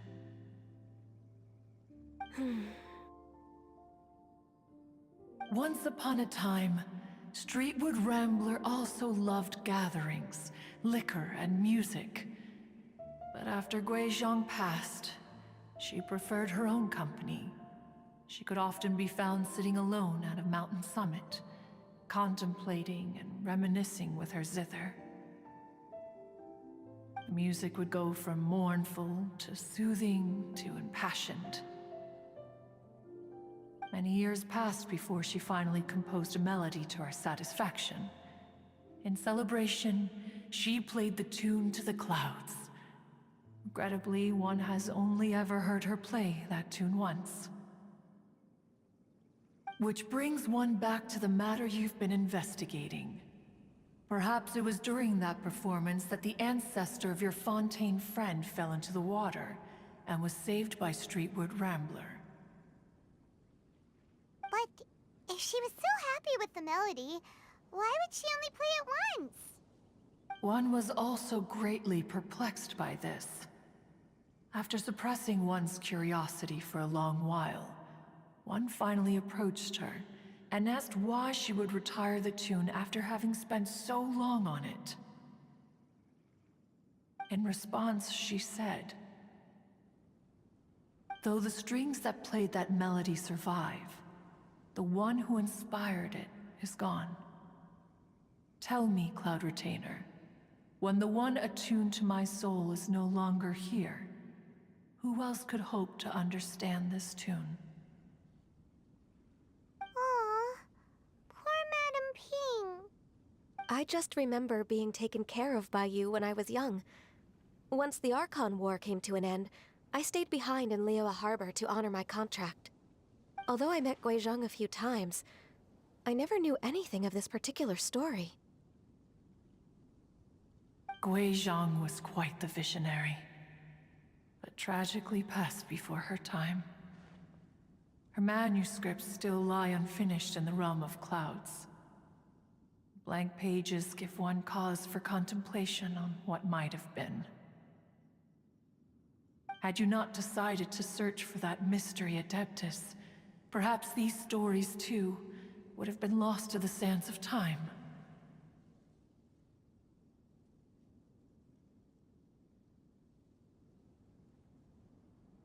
As of now, you know the truth. That the Adeptus who rescued the drowning man was none other than Streetward Rambler. Do you intend to discuss this with her?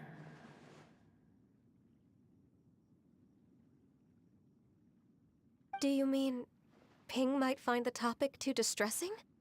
Precisely. The passing of our old friend is a heavy topic that both of us are usually careful to avoid. If I may be so bold, Cloud Retainer, could it be that this is just your own personal opinion? Oh? How so? I've been in Leo Harbor for quite a long time now, and I've witnessed many farewells along the way, so I too am well acquainted with the pain of the passing of a loved one. But this doesn't bring the city or its people to a standstill. They have to keep moving forward. Someone as perceptive and wise as Ping will surely have come to understand and embrace this. Though these immortal mountains have lost an Adeptus, the harbor of mortals has gained a wise elder. No loss can ever be undone, but there is always much that can still be gained. Ping has helped countless people, and will guide many others in the years to come. And all to whom she extends a helping hand become her friends. People she can admire flowers and discuss music with. Though it is heartbreaking to lose a kindred spirit, life goes on, because there are new friends waiting for you further down the road. We even asked Madame Ping what she thought about adding a music festival to this year's Lantern Rite.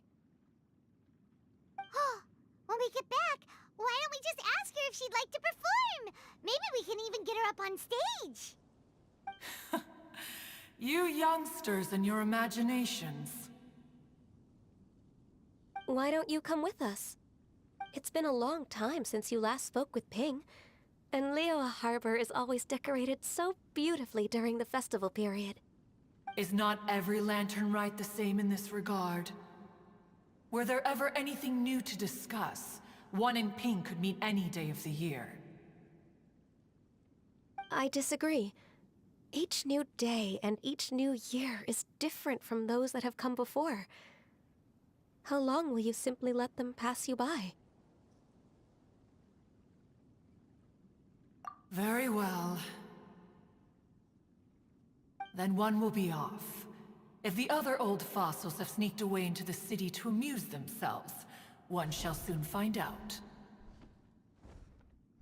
All right. We should be getting back to the harbor as well. We don't want to keep her waiting. Once the Guili Assembly, now the Guili Plains. Say, if we planted flowers there, and cared for them carefully enough, do you think that one day we'd be able to recreate the sea of glaze lilies? Allow one to take back one's praise from a moment prior. You are still far too given to flights of fancy, child. What? Cloud Retainer? You were still listening? One observed that you were making no effort to leave, and returned to chasten and hasten you. This time, one is departing in earnest.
Madam Ping?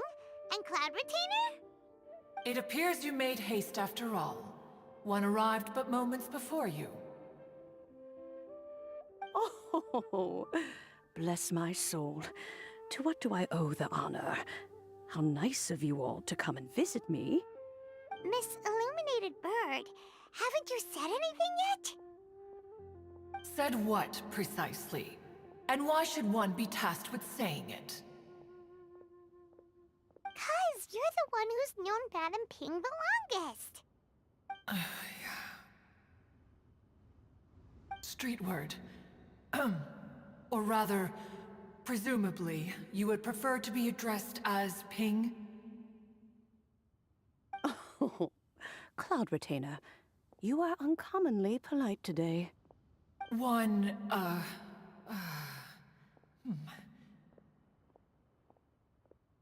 Given that Lantern Rite is almost upon us, the weather in the city is most pleasant, and a sweet floral fragrance lingers in the air. Ganyu, please continue from here. Huh? All right. So, this all started because we were trying to help Mr. Dvorak find the Adeptus who saved his ancestor's life.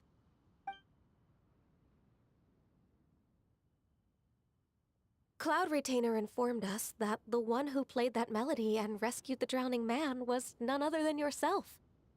Ah, let me think. Yes, I do believe I recall that encounter. What a long time ago that was. I'm surprised that you still remember it.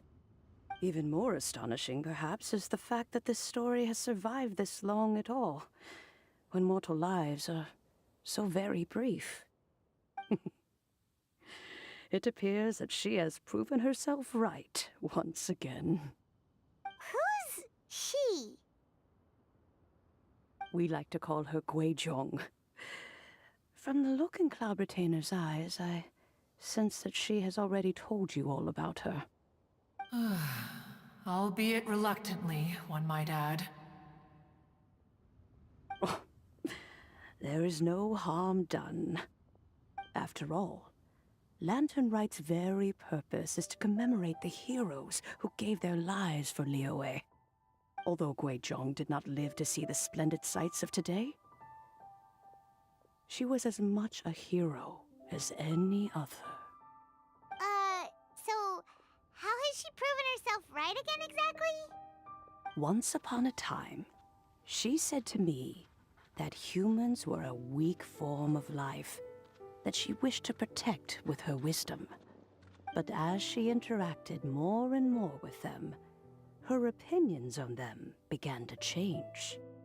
She marveled at the beautiful complexity of their spirits, the sheer splendor of all they could accomplish through their hard work and intelligence. She told us that to underestimate human potential would be to make a grave mistake. With the smallest amount of guidance, enormous power can be unleashed in them. And a human who has reached their full potential may well be her equal.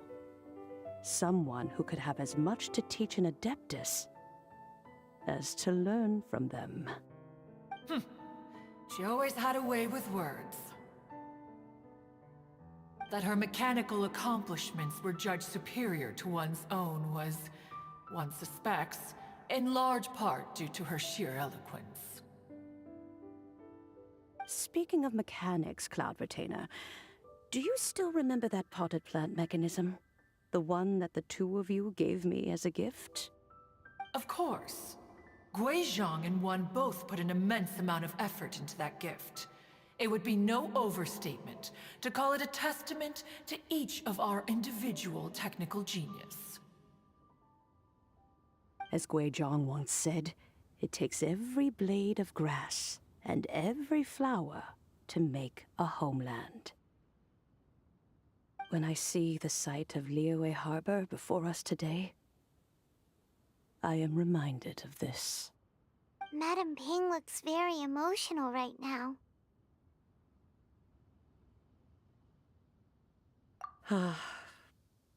Of all of us, it was Gui Zhong who was the fondest of these grand and exciting occasions. If she were still with us, I'm quite sure she would still be trying to best Cloud Retainer's finest works at every opportunity.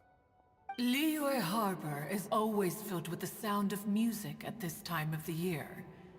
If she were here, one is certain that she would seek you out to discuss and debate the virtues of various melodies. Oh, yeah! Music! We've been dying to ask. What was the melody that you played back then? Oh, also, with you being such a music expert and all, why don't you join the concert as a performer? I can make arrangements right away. Oh, as much as I don't wish to dampen your enthusiasm, it's been a long time since I played this zither. My fingers don't have the dexterity they once did. And whenever I play that tune, it always reminds me of her. I start wondering what she would think of the changes I have made to her melody. There was a period of time whenever I started strumming, it almost felt like she was back again. Sitting right there on the stone stool next to me, chatting away. Skybracer and Seagazer too, looking just like they did in the old days. No matter how much time goes by, the moment that melody starts playing, it transports me right back to that time in my memory. So the past still weighs heavily on your heart? Well, I would be lying to myself if I claimed to have completely moved on. But that is not to say that grief doesn't get easier with time. Despite the sadness, I have found many things that bring me joy in life. It is simply the nature of the world in which we live that even if one wished to mourn for an eternity, it would be a nigh impossible feat. Just look at this potted plant. Isn't it stunning? It takes an honest and open mind to confront and conquer grief. You have indeed made progress. Be that as it may, I shall leave the lantern rite stage to the youth of today. Well, if you're sure. Granny! Whoa, what's everyone doing here? Did something bad happen? Ah, and now we've spooked Yanfei. No, everyone's just here to give me their regards for the holiday. Oh, that's wonderful, I'm glad. Well, in that case, happy Lantern Rite, everyone. Happy Lantern Rite. Oh, I just remembered that I have some, work to do at Yuehai Pavilion that I need to discuss with Yanfei. I haven't been able to find a chance until now. I will leave Mr. Dvorak in your capable hands. Cloud Retainer, Ping, we will be off for now. Huh? Does it have to be right now? Which case is this again? Hey, Ganyu! It seems Ganyu still has much to learn when it comes to the art of deception. What a pity. She has learned nothing of one's ability to carry a conversation. Since it's been so long, Cloud Retainer, why don't you stay? I'll make a cup of tea and we can chat a while. Gladly. This was one's intention as well. When you next see the Fontaine musician, please give him my regards. I'd like to wish him the very best with the concert. You got it, Madam Ping. Thank you all. I think you've listened to enough of my nattering for one day. As for that melody, I will play it for you all another time.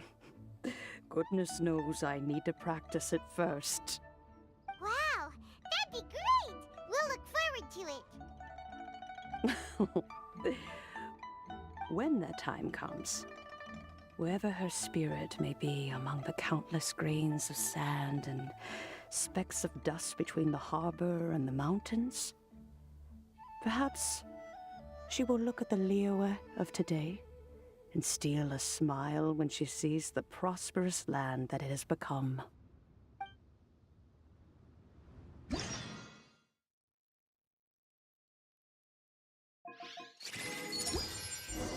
right, let's go tell Mr. Dvorak the news. This is a peaceful neighborhood.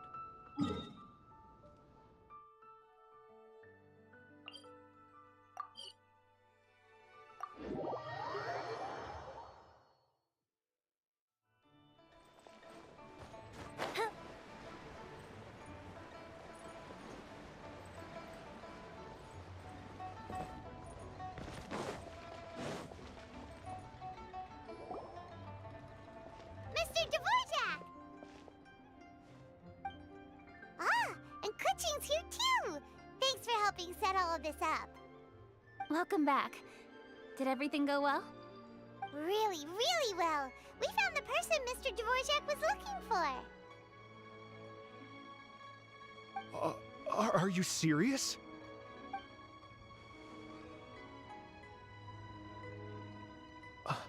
I see. So the melody my ancestor heard was an adeptus remembering her late friend? That certainly explains why it was such a powerful and poignant tune. Huh. That's a really interesting first reaction. Guess that comes with having a musical mind. I have to say, though, it's hard to believe that the fairy from the tale is now an elderly granny. Oh, Paimon knows exactly what you mean. Normally, Adepti don't age at all. But Streetward Rambler, or Madam Ping as we know her, probably only became old because it's what she wanted for herself. Madam Ping possesses vast knowledge and great wisdom. Whatever physical form she may decide to take, her mind and wits are as sharp as they come. Yep, Kuching summed it up perfectly. That's exactly what Paimon was trying to say. I think... yes. I must thank her in person. That can wait until after the concert, though. For now, I need to devote all my emotional energy to the performance. Ah, speaking of, Madam Ping wishes you all the best with the music festival. Paimon has a sneaking suspicion that she'll stay in her usual spot, but listen to the performances from afar. Wait, are you serious? Huh. Oh no, now I'm starting to get nervous. Okay, alright. Nope, another rehearsal is in order. Please excuse me, everyone. Mr. Dvorak? He's already gone. Paimon wasn't even finished telling him everything. Before we set off on our search with Ganyu, he asked us about what music means to people. After our recent adventure, Paimon thinks we have a lot more to say about that now. Please, share your insights with me. Well, we found out that music can be used for good, but also for bad. It can make people happy and moved, but it can also be sad and bittersweet. And music is like a kind of memory written in people's hearts. It can put you in touch with feelings from a totally different time and place. It sounds like you had an eventful trip. Don't worry, I'm sure Ganyu will fill me in on all the details shortly. Wait, does that mean you're gonna carry on working? Mm-hmm. Just a few things to wrap up. All the groundwork is done. As long as everyone enjoys the festival activities, all our efforts are worthwhile. Happy Lantern Rite to you as well. Whew. That should be everything taken care of, right? Oh, no, wait. Paimon feels like she's forgetting something. What was it? Oh, it feels like it was a while ago. Shoot! Latent... Wait, no. Anyway, fancy bamboo shoots! Zhongli said he wasn't in a hurry, so if we went now, there's probably still time, right? Anyway, even if we don't make it, it's not our fault. He could have totally picked him by himself. Ugh. Anyway, let's go check with him at Wangsheng Funeral Parlor.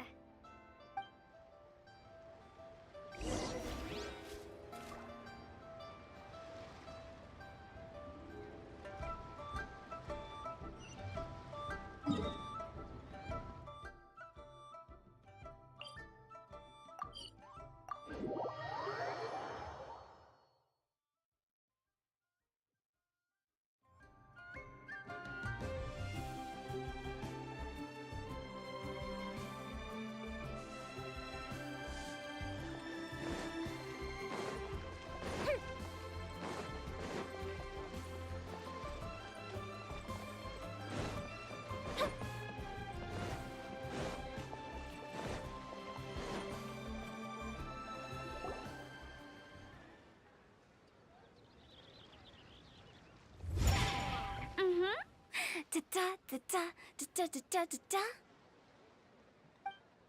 Da da da. Oh. All right, let's take a break here.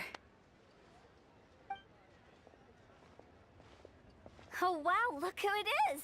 Are you here to hang out with everyone's favorite funeral director? So you're just casually practicing your rapping skills at the entrance to your funeral parlor? In broad daylight? Okay. After everything we've been through, you don't see me for a hot minute, and you're back to being scared of your own shadow. We have all this open space, a clear view of the mountains behind and the sea in front. Not to mention we have several invisible audience members enthusiastically cheering us on. It's the perfect spot to rehearse. Invisible audience members? Gotta say, it took me a few days to get used to Director Who's way of talking. Xinyan was pretty spooked too when she first got here. Just like when she sees a frog, but a giant frog with sharp teeth. Come on, knock it off. What's wrong? I've never seen someone look so confused before. Well, don't worry, because Director Who's here to explain it all. There once was a Fontaine musician who went around town on a mission. He came door to door for his iridescence tour, looking for acts to audition. With my words, Xinyan's chorus, and Yunjin as our mentor, we'll take the stage by storm with flames roaring and the whole audience calling for more. For sure! The whole dance floor will be yelling encore! Encore! Oh, now Paimon's rhyming along. But when you say flames roaring, are you sure this'll be safe? No, don't you worry about that. I'm pretty experienced on the stage, and I've already informed the Yuhong of all the pyrotechnics we're planning on using. Huh. Guess we'll just have to trust Xinyan on this one. Oh, Zhongli. He took one of those fancy meal boxes and set off for the mountains. Said he wanted to pay a visit to some old friends. It's a real pity that he couldn't be around for this. As well as being a true connoisseur of traditional art forms, he's able to appreciate Xinyan's performances too. Yeah, that's right. Matter of fact, he was the one who first invited me to perform here. To tell the truth, though, I never thought I'd really find myself rehearsing here one day. Well, now you know. The Wangsheng Funeral Parlor is a great location. All of you are always welcome to come and hang out here, especially if you're in the mood to try something new. I can speak to that. Hu Tao is always full of fun surprises. And jump scares. Actually, Xinyan, I have some lyric ideas for your part. Do you want to go through them together? Sure thing. I'm all ears. Oh, Traveler in Paimon, I believe Zhongli was heading to Mount Hulao, so make sure you're hiking up the right hill. When you see Zhongli, Please pass on this message to him. It's up to him whether he wants to support us at the performance tonight, but I expect him to make time for the upcoming banquet we're planning. No excuses. You should join us too. It'll be a riot. If there's one thing I've learned from being a funeral director, it's how to throw a party.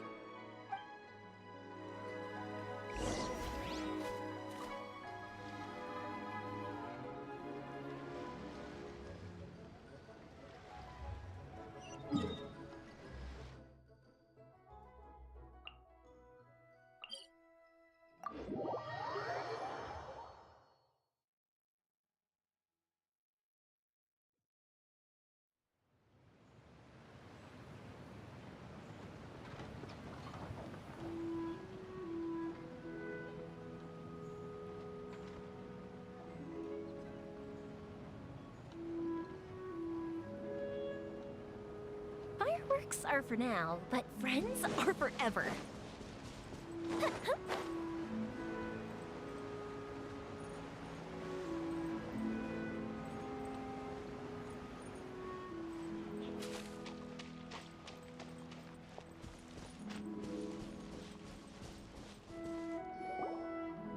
Paimon sees them! It's illuminated deer! And illuminated bird number 2! A familiar face. Have you come from Liyue Harbor? How is the city nowadays? Everything's great! But you know, if you're so curious, you can always go and check it out for yourself. In fact, Mooncarver has been taking many walks on Mount Tianheng in recent times. I believe the sights of the city are quite familiar to him. Zhongli! Here you are! We've brought the bamboo shoots you wanted. Impeccable timing.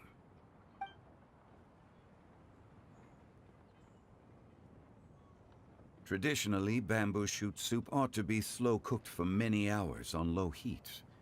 Using Adeptus arts to hasten the process is something of a shortcut. Wait, that mechanism... is that... Indeed. Cloud Retainer kindly lent me her supreme cuisine machine. Can we not just call it a cooking machine? Actually, never mind. She seems to take a lot of pride in her mechanical gizmos, so it's probably best if Paimon doesn't go changing the name willy-nilly. I trust that you found the answers you were seeking during your recent journey.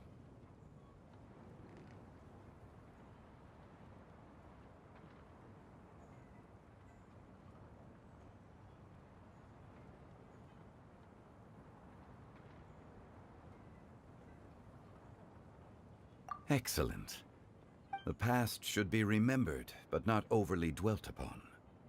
Our journey should be seen as a means to take on more from the world around us. When the bamboo shoot soup is ready, I must insist that you try some for yourself. Oh, Zhongli! Hutao told us to tell you something. She said, it's up to him whether he wants to support us at the performance tonight, but I expect him to make time for the upcoming banquet we're planning. No excuses! When she says performance, she must mean the Lantern Rite Music Festival. As for the banquet, she didn't tell us anything more about that, but she invited us to come as well. As you can see, I have a prior engagement with 2 Adepti friends of mine tonight. Please, give Director Hu my best wishes for the performance. As for the banquet, since the Director insists, far be it from a mere consultant like myself to refuse. Yay! Then we'll see you there? Absolutely. Rex Lapis, the bamboo shoot soup is ready. Thank you. I will examine it right away. The appearance is exquisite, and the aroma rich and intense. The craftsmanship of this machine is commendable indeed.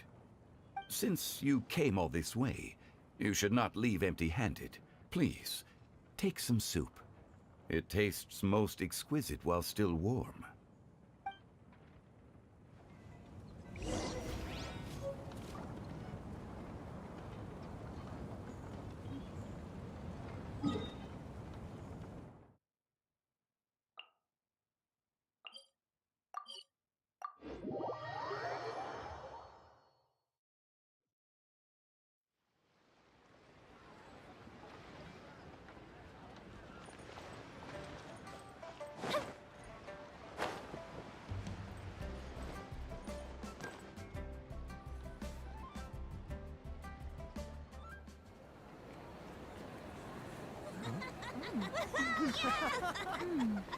I'm honored to be here on the Iridescence Tour stage. All right, without further ado, I'm Xinyan, this is Hetao, and this is a little something called... The Blaze Lilies!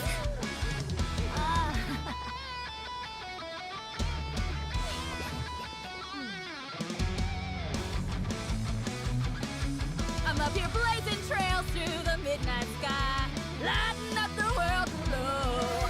And when the crowds all hear my voice, they'll meet the spirit of rock and roll. Let's go! Hey, you butterfly, you two buzzing by, guiding your way to the afterlife, opening the path without a fright. Oh, I'll light the fire, watch it blaze across the universe. I'll spit my rhymes, watch your step, or you'll get burned. Hey, woo! Yeah! Does anyone have any plans tomorrow? With another year behind us, I think we deserve a celebration of our own. My treat. Interested? The Tianquan footing the bill? I can't miss out on that.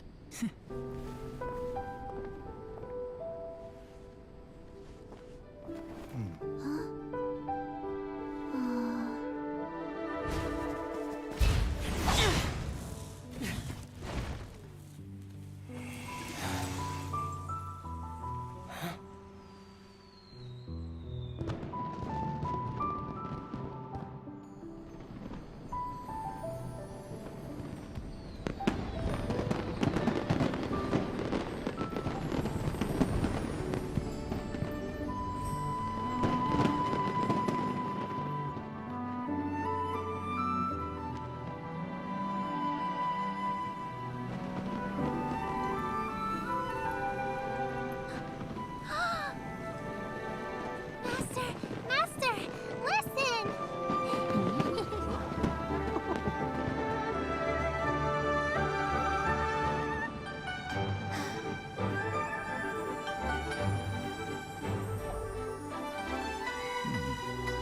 May the year ahead be a blessed one.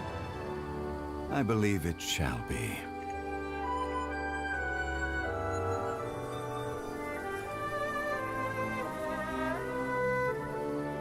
Master, the Xiao Lanterns, Ha!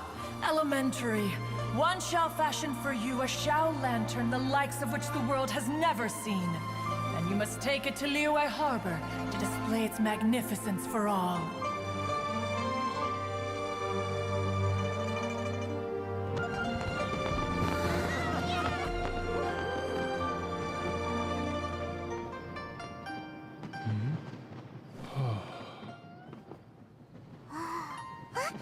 Listen! That must be Madame Ping!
Traveler, hurry!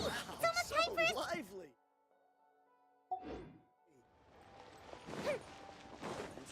Ooh, and we'll be meeting at Shinyue Kiosk. It's the place with a really long wait list. As expected of the parlor director, always so generous. Come on, let's go!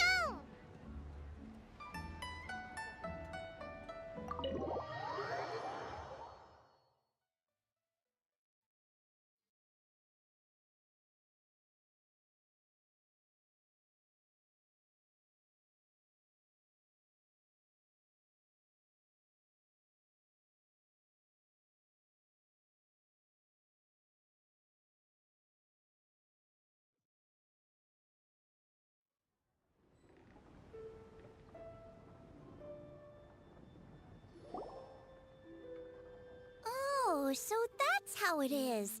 Thanks for the suggestions, Mr. Zhongli. I have them all noted down. I've long heard that your knowledge encompasses all things old and new, Mr. Zhongli, but I never knew that you were well versed in the art of cooking, too. It is truly an honor to make your acquaintance. No need for formalities. I too feel humbled to be in the company of such talented young people. There are many things I could learn from you. Oh, you flatter us. If it's possible, may I trouble you to provide a few words of guidance for my practices in exorcism?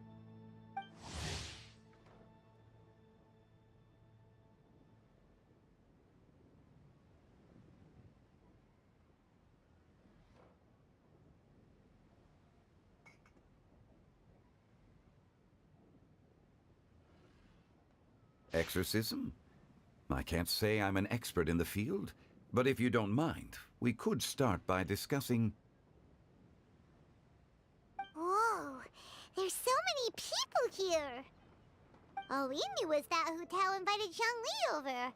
Paimon never thought we'd be meeting so many old friends. Happy Lantern Ride, everyone!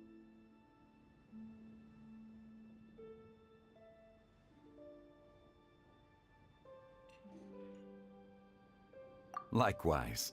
Please take a seat.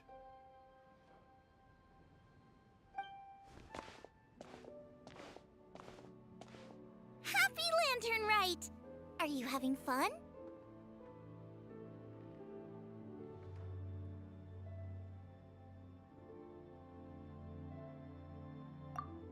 Me too. I've seen Xinyan perform before, but this is the first time I've watched something like this. I heard that the audience loved it too, and she's been receiving quite a lot of performance invitations lately. She's more busy than ever, and Yoonjin's gonna help her. Yep, and they asked us to pass on their season's greetings to everyone. They hope we'll have a wonderful gathering. The performance was spectacular indeed. However, it gave Xiangling a huge burst of inspiration, which in turn gave us a bit of a headache. Us?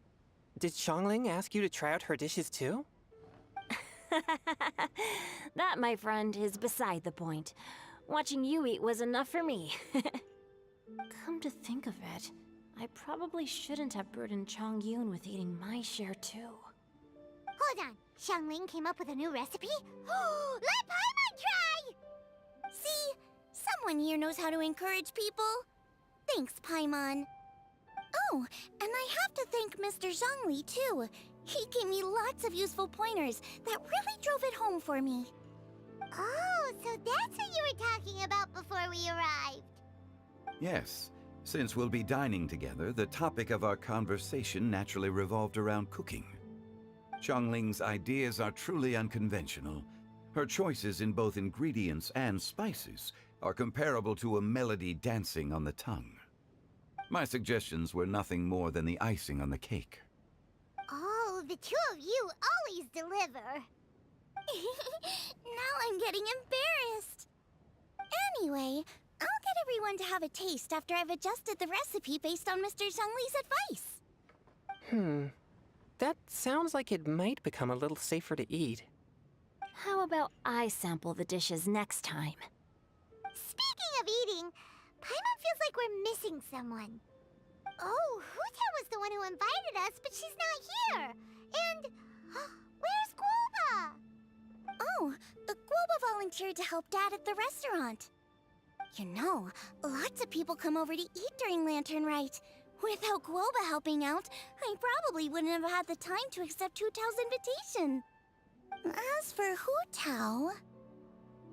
The director went to collect a guest.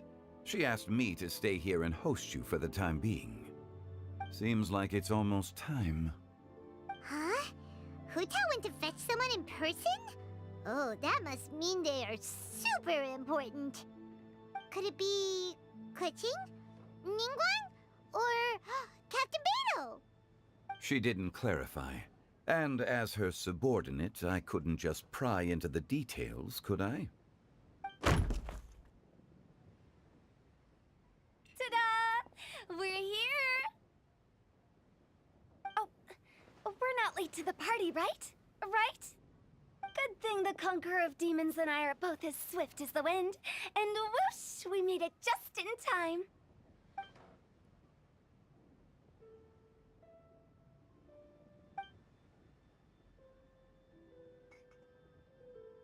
Oh. I see. So the important guest is the Conqueror of Demons. I've been looking forward to meeting you. The director didn't mention anything when she invited us. What a pleasant surprise. Gathered here with us tonight are not only young and accomplished individuals, but also the protector of Liyue's peace, Adeptus Alatus. To convene here with all of you is indeed a great honor.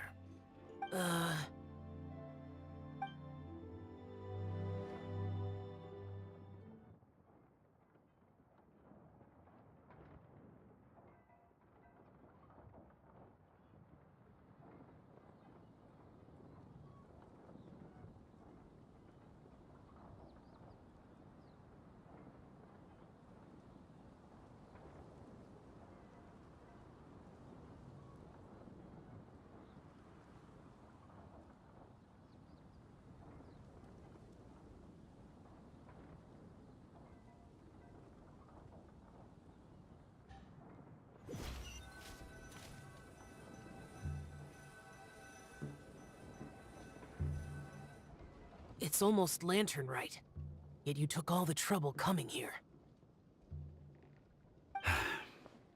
The director has a way of making it difficult to decline. Rex Lapis, may I ask what troubles you? The director asked me to buy sesame oil in preparation for the celebrations. Huh. Then why would you come all the way to Wangshu Inn? I had a pleasant chat with Chef Yanxiao and received some spices from him.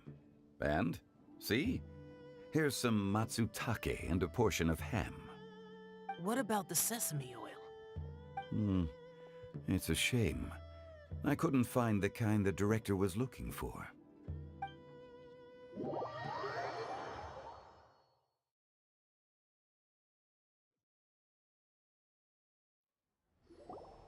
I'm sure you're exaggerating, Zhang... Sir. There he goes again. Enough with the pleasantries. Go let our guests take a seat. Everyone here today is well known in their own field and has probably heard about one another to some extent. Some of us are even old acquaintances, so there's no need to be this formal. I heard that the Conqueror of Demons and the Traveler are pretty close, no? Great! You two sit together. You should take a seat too, Director.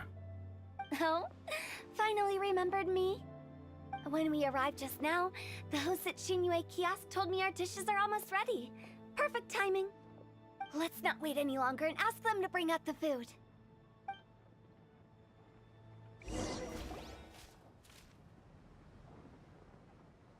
Paimon would have never guessed the person who Tao went to fetch was Xiao. Oh, that's also the first I've heard of the Traveler and Paimon being friends with the Conqueror of Demons. You know Xiao Chu? Knowing is a bit of an overstatement. I've always looked up to him. You might not know this, Paimon, but we exorcists have worked in close collaboration with the Conqueror of Demons for many generations, dispelling evil together, both in the open and from the shadows. Hard to imagine that thanks to Hu Tao, I've finally gotten the chance to meet him. Conqueror of Demons, I'm honored to make your acquaintance. Likewise. It is a great honor indeed to have a chance to meet the legendary Conqueror of Demons. Changyun has brought that name up quite a few times in the past. I remember you mentioning wanting him to understand the importance of exorcists. We know each other too. He helped try my dishes during the Masterful Chef's cook-off. I didn't think we'd have the chance to meet again. Happy Lantern Rite. No anecdote, however, compares to meeting you in person. I'm Xingqiu, Shangling and Changyun's friend. The pleasure is all mine. Whoa, everyone's getting all formal and polite all of a sudden. Paimon doesn't know what she should say anymore. Adeptus Xiao, mighty conqueror of demons, please accept Paimon's greetings too. Belated Happy Lantern Rite.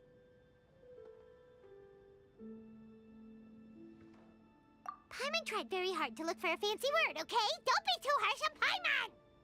There's no need to be so polite. You're right. This was meant to be a nice little get-together between friends after all. Too much formality kills the atmosphere. I didn't plan this gathering only for everyone to walk on eggshells. Hiya. What's your true intention, then? A little get-together between friends, sipping the finest tea and watching lanterns float into the sky, bidding farewell to the past and embracing the present with joy. And that is something our consultant would say. I think it deserves a standing ovation. Indeed. Exceptional acting skills, Director. As for me, I'm just here to have fun and treat everyone to something good. We all worked really hard this year, whether traveling or guiding, cooking, helping with the family business, exorcising evil spirits, or conquering demons. And of course, our consultant, who's been helping out at the parlor every now and then. Everyone has done some pretty amazing things. As the one who brought everyone together, it goes without saying that I'm the one most deserving of praise. Huh? Sounds kinda self-important, but Paimon thinks it's pretty amazing that she managed to talk Xiao into coming. He rarely ever enters Liyue Harbor after all.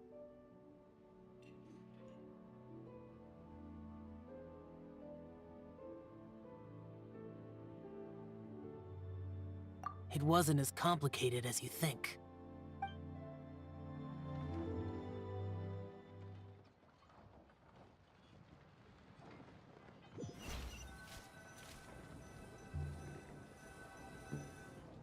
Okay, gotcha.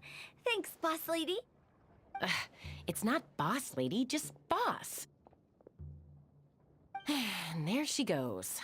What a lively girl. Conqueror of Demons, Adeptus Xiao.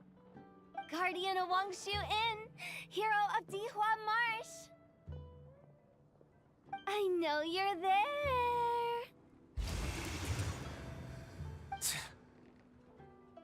Quiet. Do not disturb the peace. Sorry, but you wouldn't show up if I didn't yell your name, would you? I know you. You're the 77th director of Wangsheng Funeral Parlor. Is there something you need?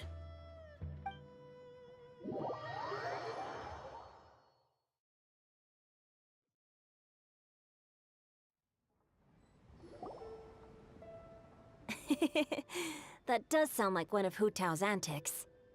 Did the Conqueror of Demons agree to come so that Hu Tao would stop pestering him? There might be other reasons. Smart guess. Huh? There's more to it? It gets pretty boring from here on. I talked about the funeral parlor's past relationships with the guardian yakshas. You know, just to be sociable. In the time of the Archon War, disputes were frequent, and disaster overtook the land. Humans couldn't escape from the torment of the plague, nor could they escape death. The Adepti vanquished the demons, the Millelith fought valiantly, and Wang Sheng Funeral Parlor was responsible for purifying the diseased and sending off the spirits of the dead. That is how the border between life and death was maintained during the war. And it effectively prevented further incidents from happening. That's right. 1 point for the consultant. But despite our deep-rooted connection, it still took me quite a while to actually convince him. You know him pretty well, huh? This matter is out of my control, so I need to be cautious. True, but I've kept that in mind too. That's why everyone here today is in one way or another acquainted with elemental power. Besides, it'll only be for a short while as we dine together. There won't be any lasting consequences. But I didn't expect there to be so many people. There's no need to worry, Conqueror of Demons. We're not feeling anything unusual so far. Our young exorcist over here is protected by his pure yang energy, so he's probably the most resilient. That's not the same. And did you just toss your carrots into my bowl? Hey, don't look away. Huh? What? I'm siding with Chongyun. I saw that too. You're lucky Guoba isn't here today. He hates seeing people being picky with their food. If he'd seen that, he'd definitely make you eat all your carrots. Huh? Guoba would do that? Is he that uncompromising? But now that I think of it, Xiangling told me that Guoba used to be the stove god. It sounds like you've heard the rumors.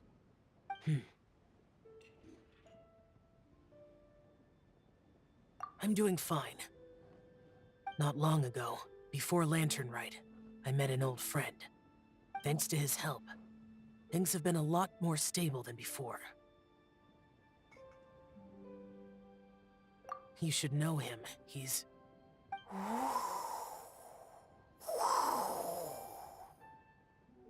Seeds of story, brought by the wind. And cultivated by time. Did Paimon just unconsciously complete that saying? That voice.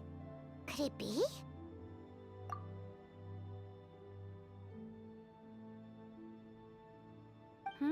If I'm not mistaken, there's someone knocking at the door. Don't just sit there, Zhongli. Go welcome our guest in. No such need. I'm coming in.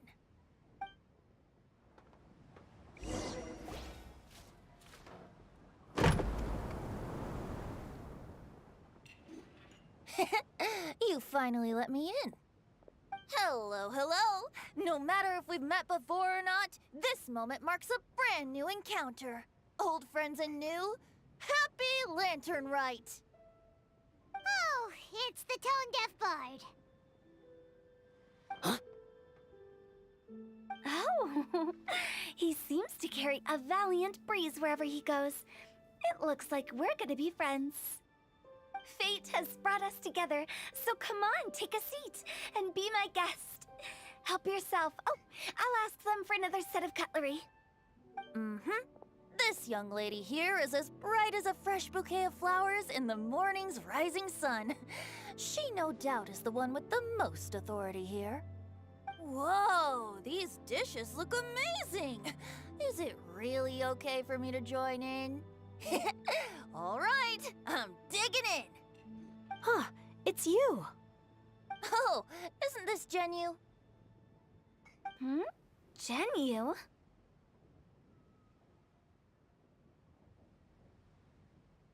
Yep.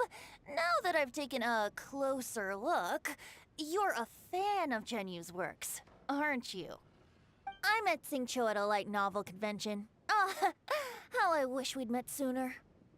I never expected that there'd be another person in this world who could interpret Genyu's new novel as thoroughly as I could. Venti, you're being too humble. Considering your poetic talent, your fundamentals are way more impressive.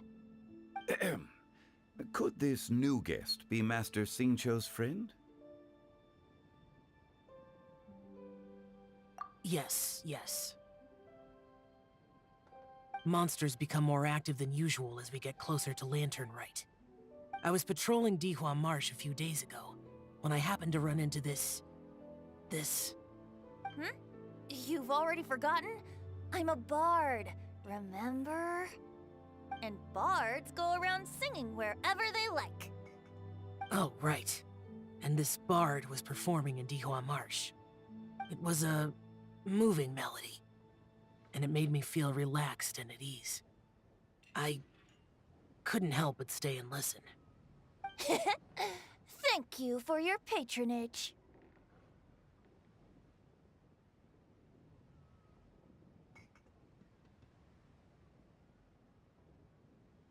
I understand now, too. I'm Zhongli, currently working at the Wangsheng Funeral Parlor. It's a pleasure to meet you, new friend. And I'm his boss. Oh, and if there's anything unsatisfactory, let me know anytime. That's very considerate of you. Oh? No wonder.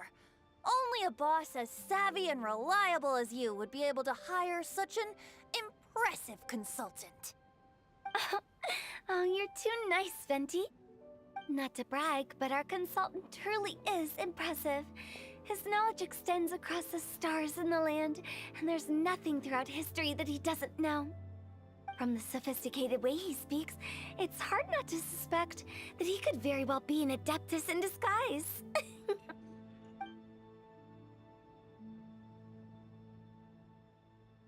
Shao, you're an adeptus. Do you think it might be possible?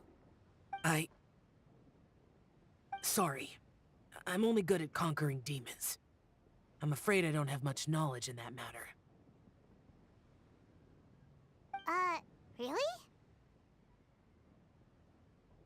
But Paimon thinks you're super knowledgeable.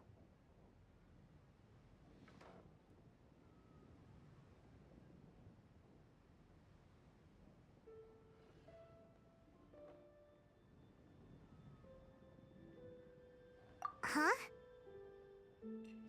Oh, right! Xiao's a warrior. He doesn't come to the city very often, so it's, pretty normal for him to not know anything. Yeah. Really? I've actually heard a few things about Mr. Zhongli before. The guests in the tavern talked about this refined and courteous man who, instead of having wine at Mondstadt's finest tavern, ordered a cup of hot tea with the most complex name. Now that you mention it, I seem to recall that there indeed is a musician like yourself in Mondstadt. I've heard that he's elegant and amiable, his works witty and vibrant. It's no overstatement to regard him as the best bard in Mondstadt. Now you're making me embarrassed. I would say that Mondstadt's poetry is a little run-of-the-mill sometimes. There's one I heard a while back that went, "The old house is renewed, welcoming the spring breeze, awakening old memories." The meaning's there, but the word choices are unimaginative, and there's a distinct lack of literary flair. I think so too. The composition needs a little jazzing up. If I were to give it a go, I'd make it an old melon on a vine, a new flower that grows fine. Oh, good one! It feels unique and has a nice ring to it. You have great taste, Venti. I was afraid about you. Let's shake hands. Of course, of course.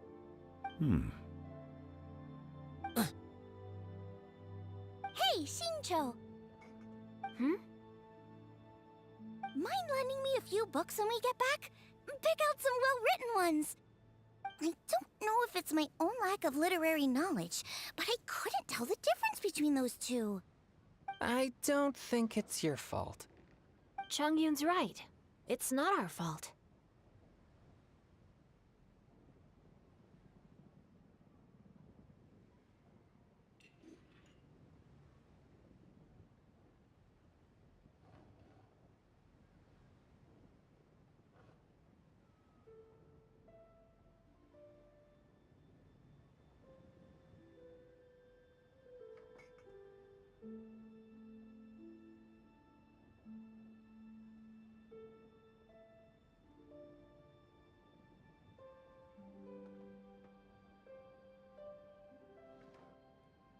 Oh, you have a point.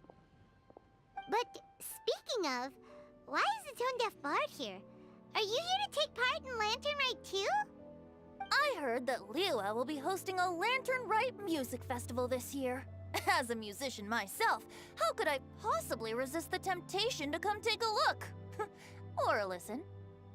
Getting to know other musical styles is essential to sparking inspiration, don't you think?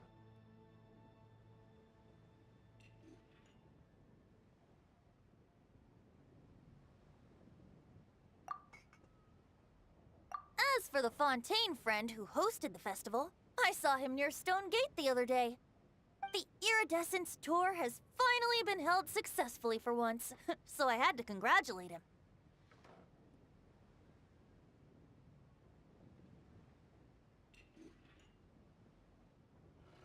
Don't think anything of it. By the way, I was watching as you entered Shinyue Kiosk, but no one seemed to notice me. Should I say that it's because I'm an expert in hiding, or that a certain someone deliberately ignored the sound of the wind? Whenever Lantern Rite comes around, Liyue Harbor becomes bustling with activity. People are all busy watching the lanterns and strolling around the shops, and they might just go travel somewhere on a whim. It is rather difficult to predict another's whereabouts. The festival is in full swing and proceeding smoothly, and we're all gathered here with friends, new and old. This is no doubt a wonderful occasion worth celebrating. To come together with all of you at the beginning of the year, one can't help but be filled with joy. In a moment like this, I propose we raise a glass together. In my case, tea in lieu of wine.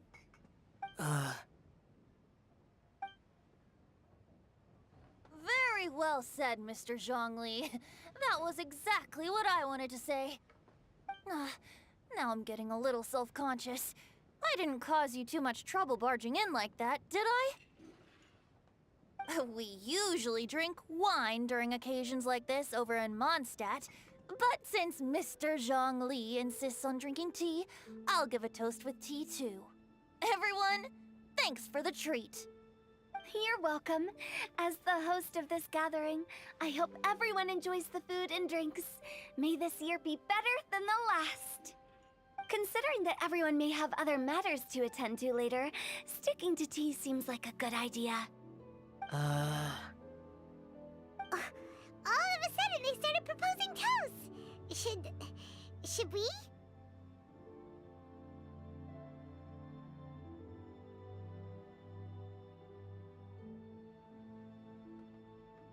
What's with the urgency?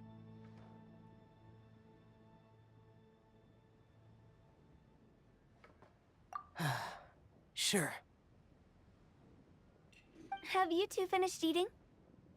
It's always nice to have a breath of fresh air after a meal. Helps with digestion. Paimon will come too.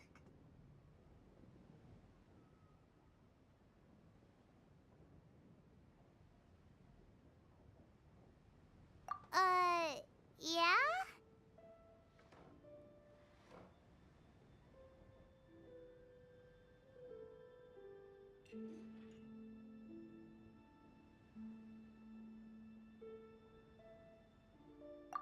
Okay then.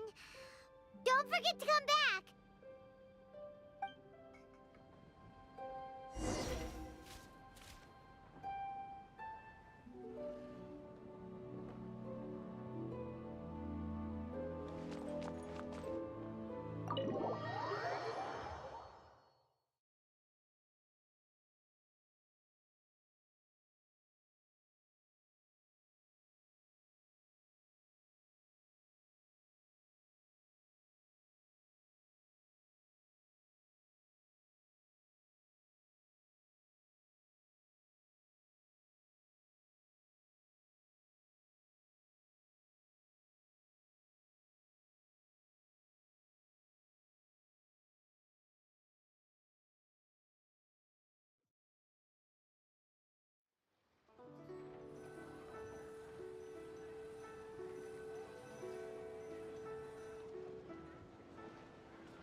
Are you all right?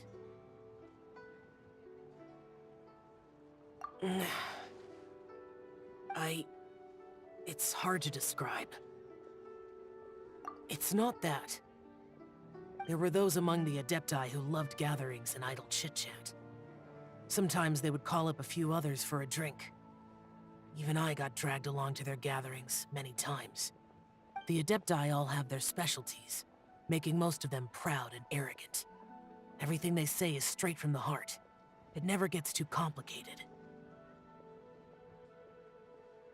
But this time...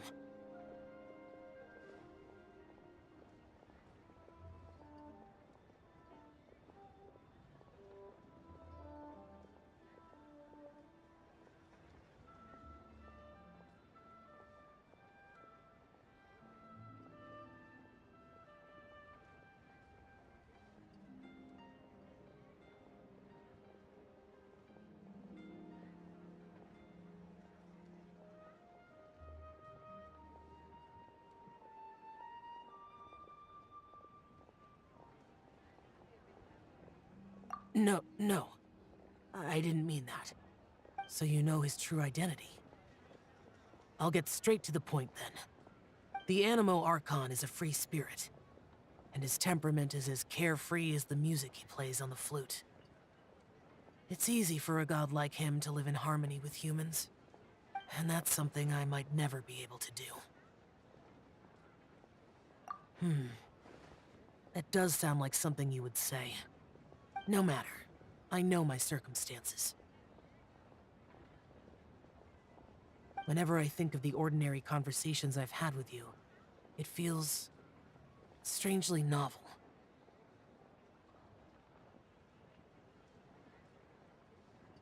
Yes.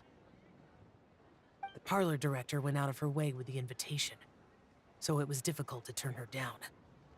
I had made mental preparations before agreeing to come. She told me that all the guests today would be acquainted with elemental power, and I knew that you would be here. But I didn't expect the other guests to be... General Capisis always said that we should live in the present and enjoy every pleasant surprise. Perhaps that's what I should do with what I'm feeling now. But I think he meant designing clothes for those around him. The clothes were intricately designed, but inconvenient to wear. Brother Bosacius never tried to hide his distaste in front of him. Rex Lapis did like his designs and even collected quite a few. The outfit he wears now was also designed by General Capisis himself. I never saw him wear this during the war. I didn't expect him to start wearing it later. Oh, here you are. I'm not intruding, right? You're not. What is it? Hu Tao saw that everyone's done eating and asked the staff to bring out the desserts. Paimon got so anxious that you weren't back yet that she scarfed down her dessert without the usual slurping and munching. To be honest, I was kind of worried too. You looked a little restless just now, and I thought you weren't used to the food here and was planning to head back to Wangshu Inn for something Yanchao made. You're worrying too much. Why would I? Anyway, let's head back. Please wait! There's another reason why I came looking for you. Here, take these. I brought them for you. Almond tofu? Yup. Since the Masterful Chef's competition, you could say that Yanshao and I are not only competitors, but good friends as well. I visit him at Wangshu Inn sometimes to discuss our cooking. I heard him say that the esteemed guest on the roof loves nothing more than a good plate of almond tofu, so I learned a thing or two about the dish from him. I'll be honest, before Hu Tao invited everyone, she secretly came looking for me, told me about the guests she planned to invite, and asked me for some suggestions on what she should order. So I made a few servings of almond tofu for you guys in advance. Take them as a token of gratitude for your support. When I told Guoba that I was making these for you, he started eagerly running around the kitchen and helping a lot too. Thank you for the trouble. There was no need to... I'll take them. Thank you. And Guoba, too. You're welcome. Oh, the almond tofu I made probably tastes and feels a little different from the type Yanxiao cooks. Please let me know if there's any improvements I should make. Okay. That's all. Alrighty, we should head back now. We can't keep Paimon waiting.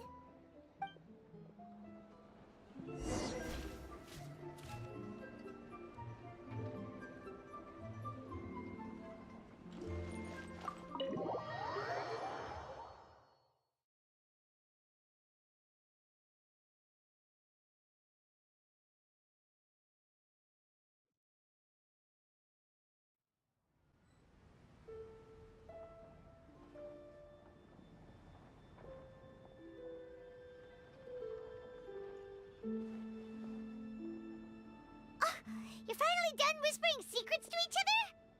So much for promising Paimon you'll be back soon.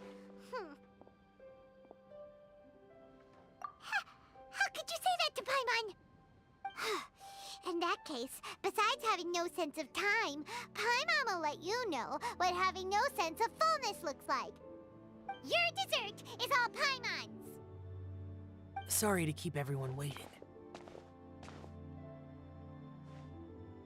No worries, we're all just chatting here. There's no serious business to take care of. Whether we're chatting outside or inside, it's all the same.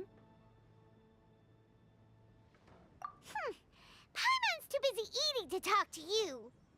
But even though we're all well acquainted by now, I think this festive gathering deserves something ceremonious. Oh? Is this some local custom? Nope. This is something I made up so that good luck will be on our side, that's all. Spontaneity is the best choice to make here. Let's use this incense burner on the table. It's been lit for so long now that the incense is running out. I'll leave refilling and lighting the incense to the most distinguished guest among us all. Lighting the incense will signify continuous growth and prosperity in all our endeavors in the new year. I see. Perfect symbolism, as expected of Hu Tao. And speaking of the most distinguished guest here today, I'm sure we all agree that it's Mr. Zhongli. I'm not very familiar with the details of his past deeds, but chatting with him has been a real eye-opener, even for a bard who has traveled all across the world. If knowledge were a form of power, one could even say that you're a wielder of unlimited strength. But when it comes to having a way with words, the notable bard is certainly one cut above the rest. I just happen to have a good memory. It is such an unexceptional skill, yet you made it sound like an unparalleled talent. I am truly impressed. Since we all get to nominate someone...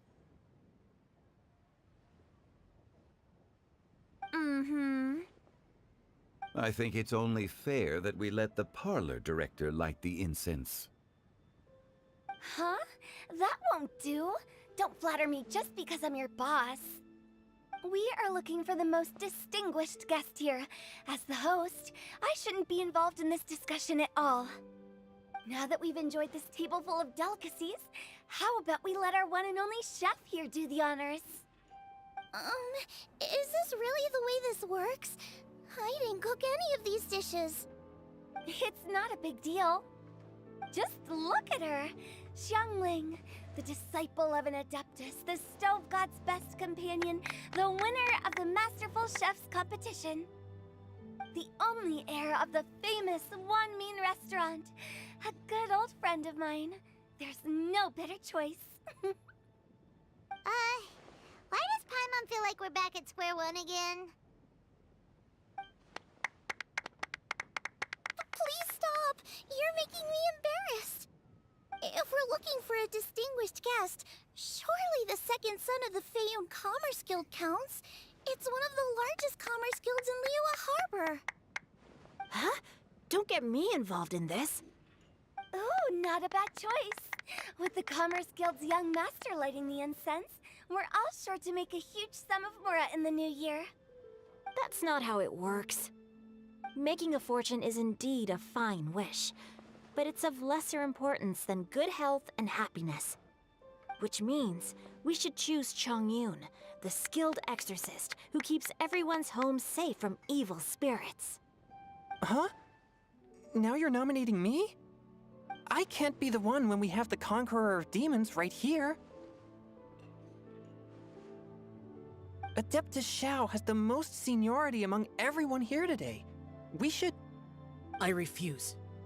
I am most certainly not the most distinguished guest here. You should all be able to make the right judgment based on your observations. One person here is well acquainted with everyone else.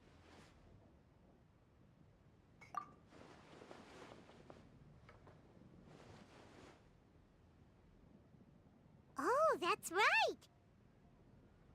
Even though you're always mocking Paimon, you're still pretty popular with other people. No, wait!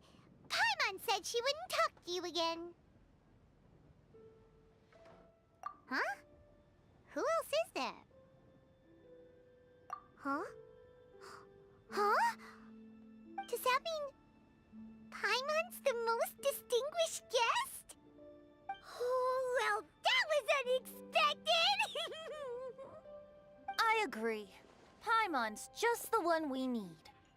Without a friend constantly by your side, a long journey would become dreadfully lonesome.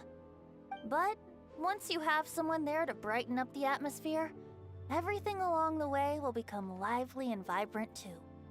Ah. The traveler has traversed many nations and left behind a great deal of fascinating stories. But without Paimon, they would have become quite monotonous. Paimon plays an indispensable role in making your journey a happy and smooth one. You guys, Paimon's not used to being praised like that. Those were genuine compliments, right? Thank you. You made Paimon wait for a long time, but Paimon's not mad anymore. Don't take everything to heart, Paimon. Friends tease each other all the time. That is indeed true. That means Paimon is as important to the traveler as Guoba is to me. Looks like we've come to an agreement. Any objections before we proceed? I trust the traveler's judgment. Then Paimon it is.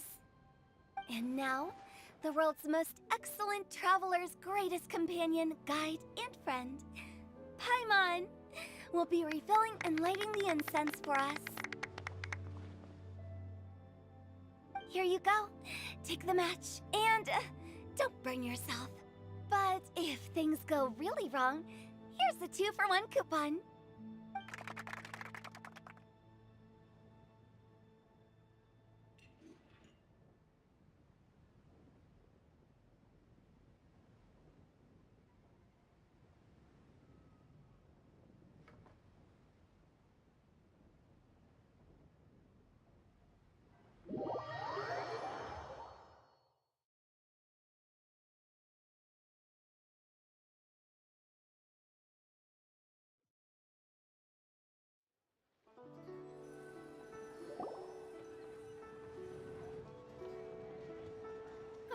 It's getting late. I won't take up any more of your time. You're all free to go as you please. Yep, the tea was amazing too. You don't have to go all polite on me. Just remember to come when I invite you next time. Let's see. It's dark out, so I'm going to accompany Xiangling, Xingqiu, and Chongyun back home. As for the rest of the guests, I'll leave them to our consultant. No need. I'm headed towards the harbor to meet a friend on the ship. There's no need to trouble one such as Mr. Zhongli. I think you know the place I'm talking about. Come meet me anytime. It was great getting to know you all.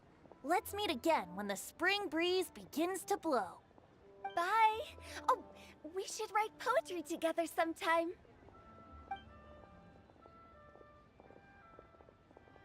We'll catch you all later then.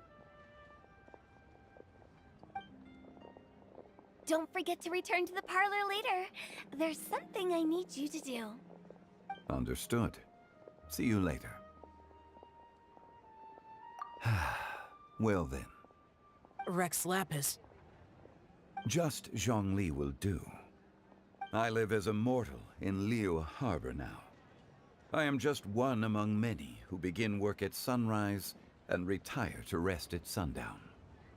If we were to consider status and seniority as Zhongli, I should be respectfully referring to you as Adeptus Shao.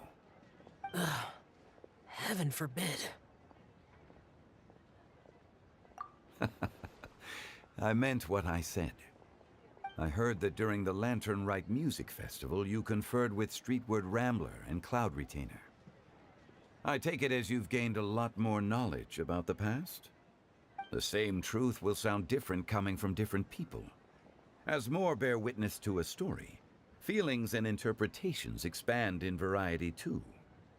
I once had a pleasant chat about the past and present with a Sumeru scholar named Soraya, and learned a few things about her research topic. From the evidence she found and the conclusion she made, her area of research is already very close to the truth. But there are multiple sides to humans and gods alike. In the legends recorded by humans, some gods were depicted as arrogant and condescending, while others were kind and capable. But whether to me, Streetward Rambler, Cloud Retainer, or younger adepti such as Shao and Ganyu, those adepti and gods that may seem extraordinary to humans are something more akin to close companions. This was as true back then as it is right now. Just how Shao may seem unapproachable to most, but the Traveler has proved otherwise. So there's no need to dwell too much on certain things. Zhongli, what you're saying is... It looks like you understood what I meant. Ah. The director asked me to accompany you on your return, but I don't think you'll need my protection. I'll be taking a walk around and admiring the night scenery. After that, it'll be time for me to go back and meet up with the director. Goodbye for now. Bye, Zhongli! Everyone's gone now. Paimon always feels a little empty inside when a lively celebration ends. But at least you always stay by Paimon's side. No. Paimon got it mixed up. Paimon, the best and most distinguished travel guide, will always stay by your side, Traveler. Good that you were aware of that. Shell, is there anything else you want to do? We could take you on a tour of Liyue Harbor. No need. I've stayed here for much longer than I had expected. The city lights are a fine sight, but it's time for me to leave. The events of today occurred so abruptly. I appreciate your kindness. Okay. I'll see you next time then.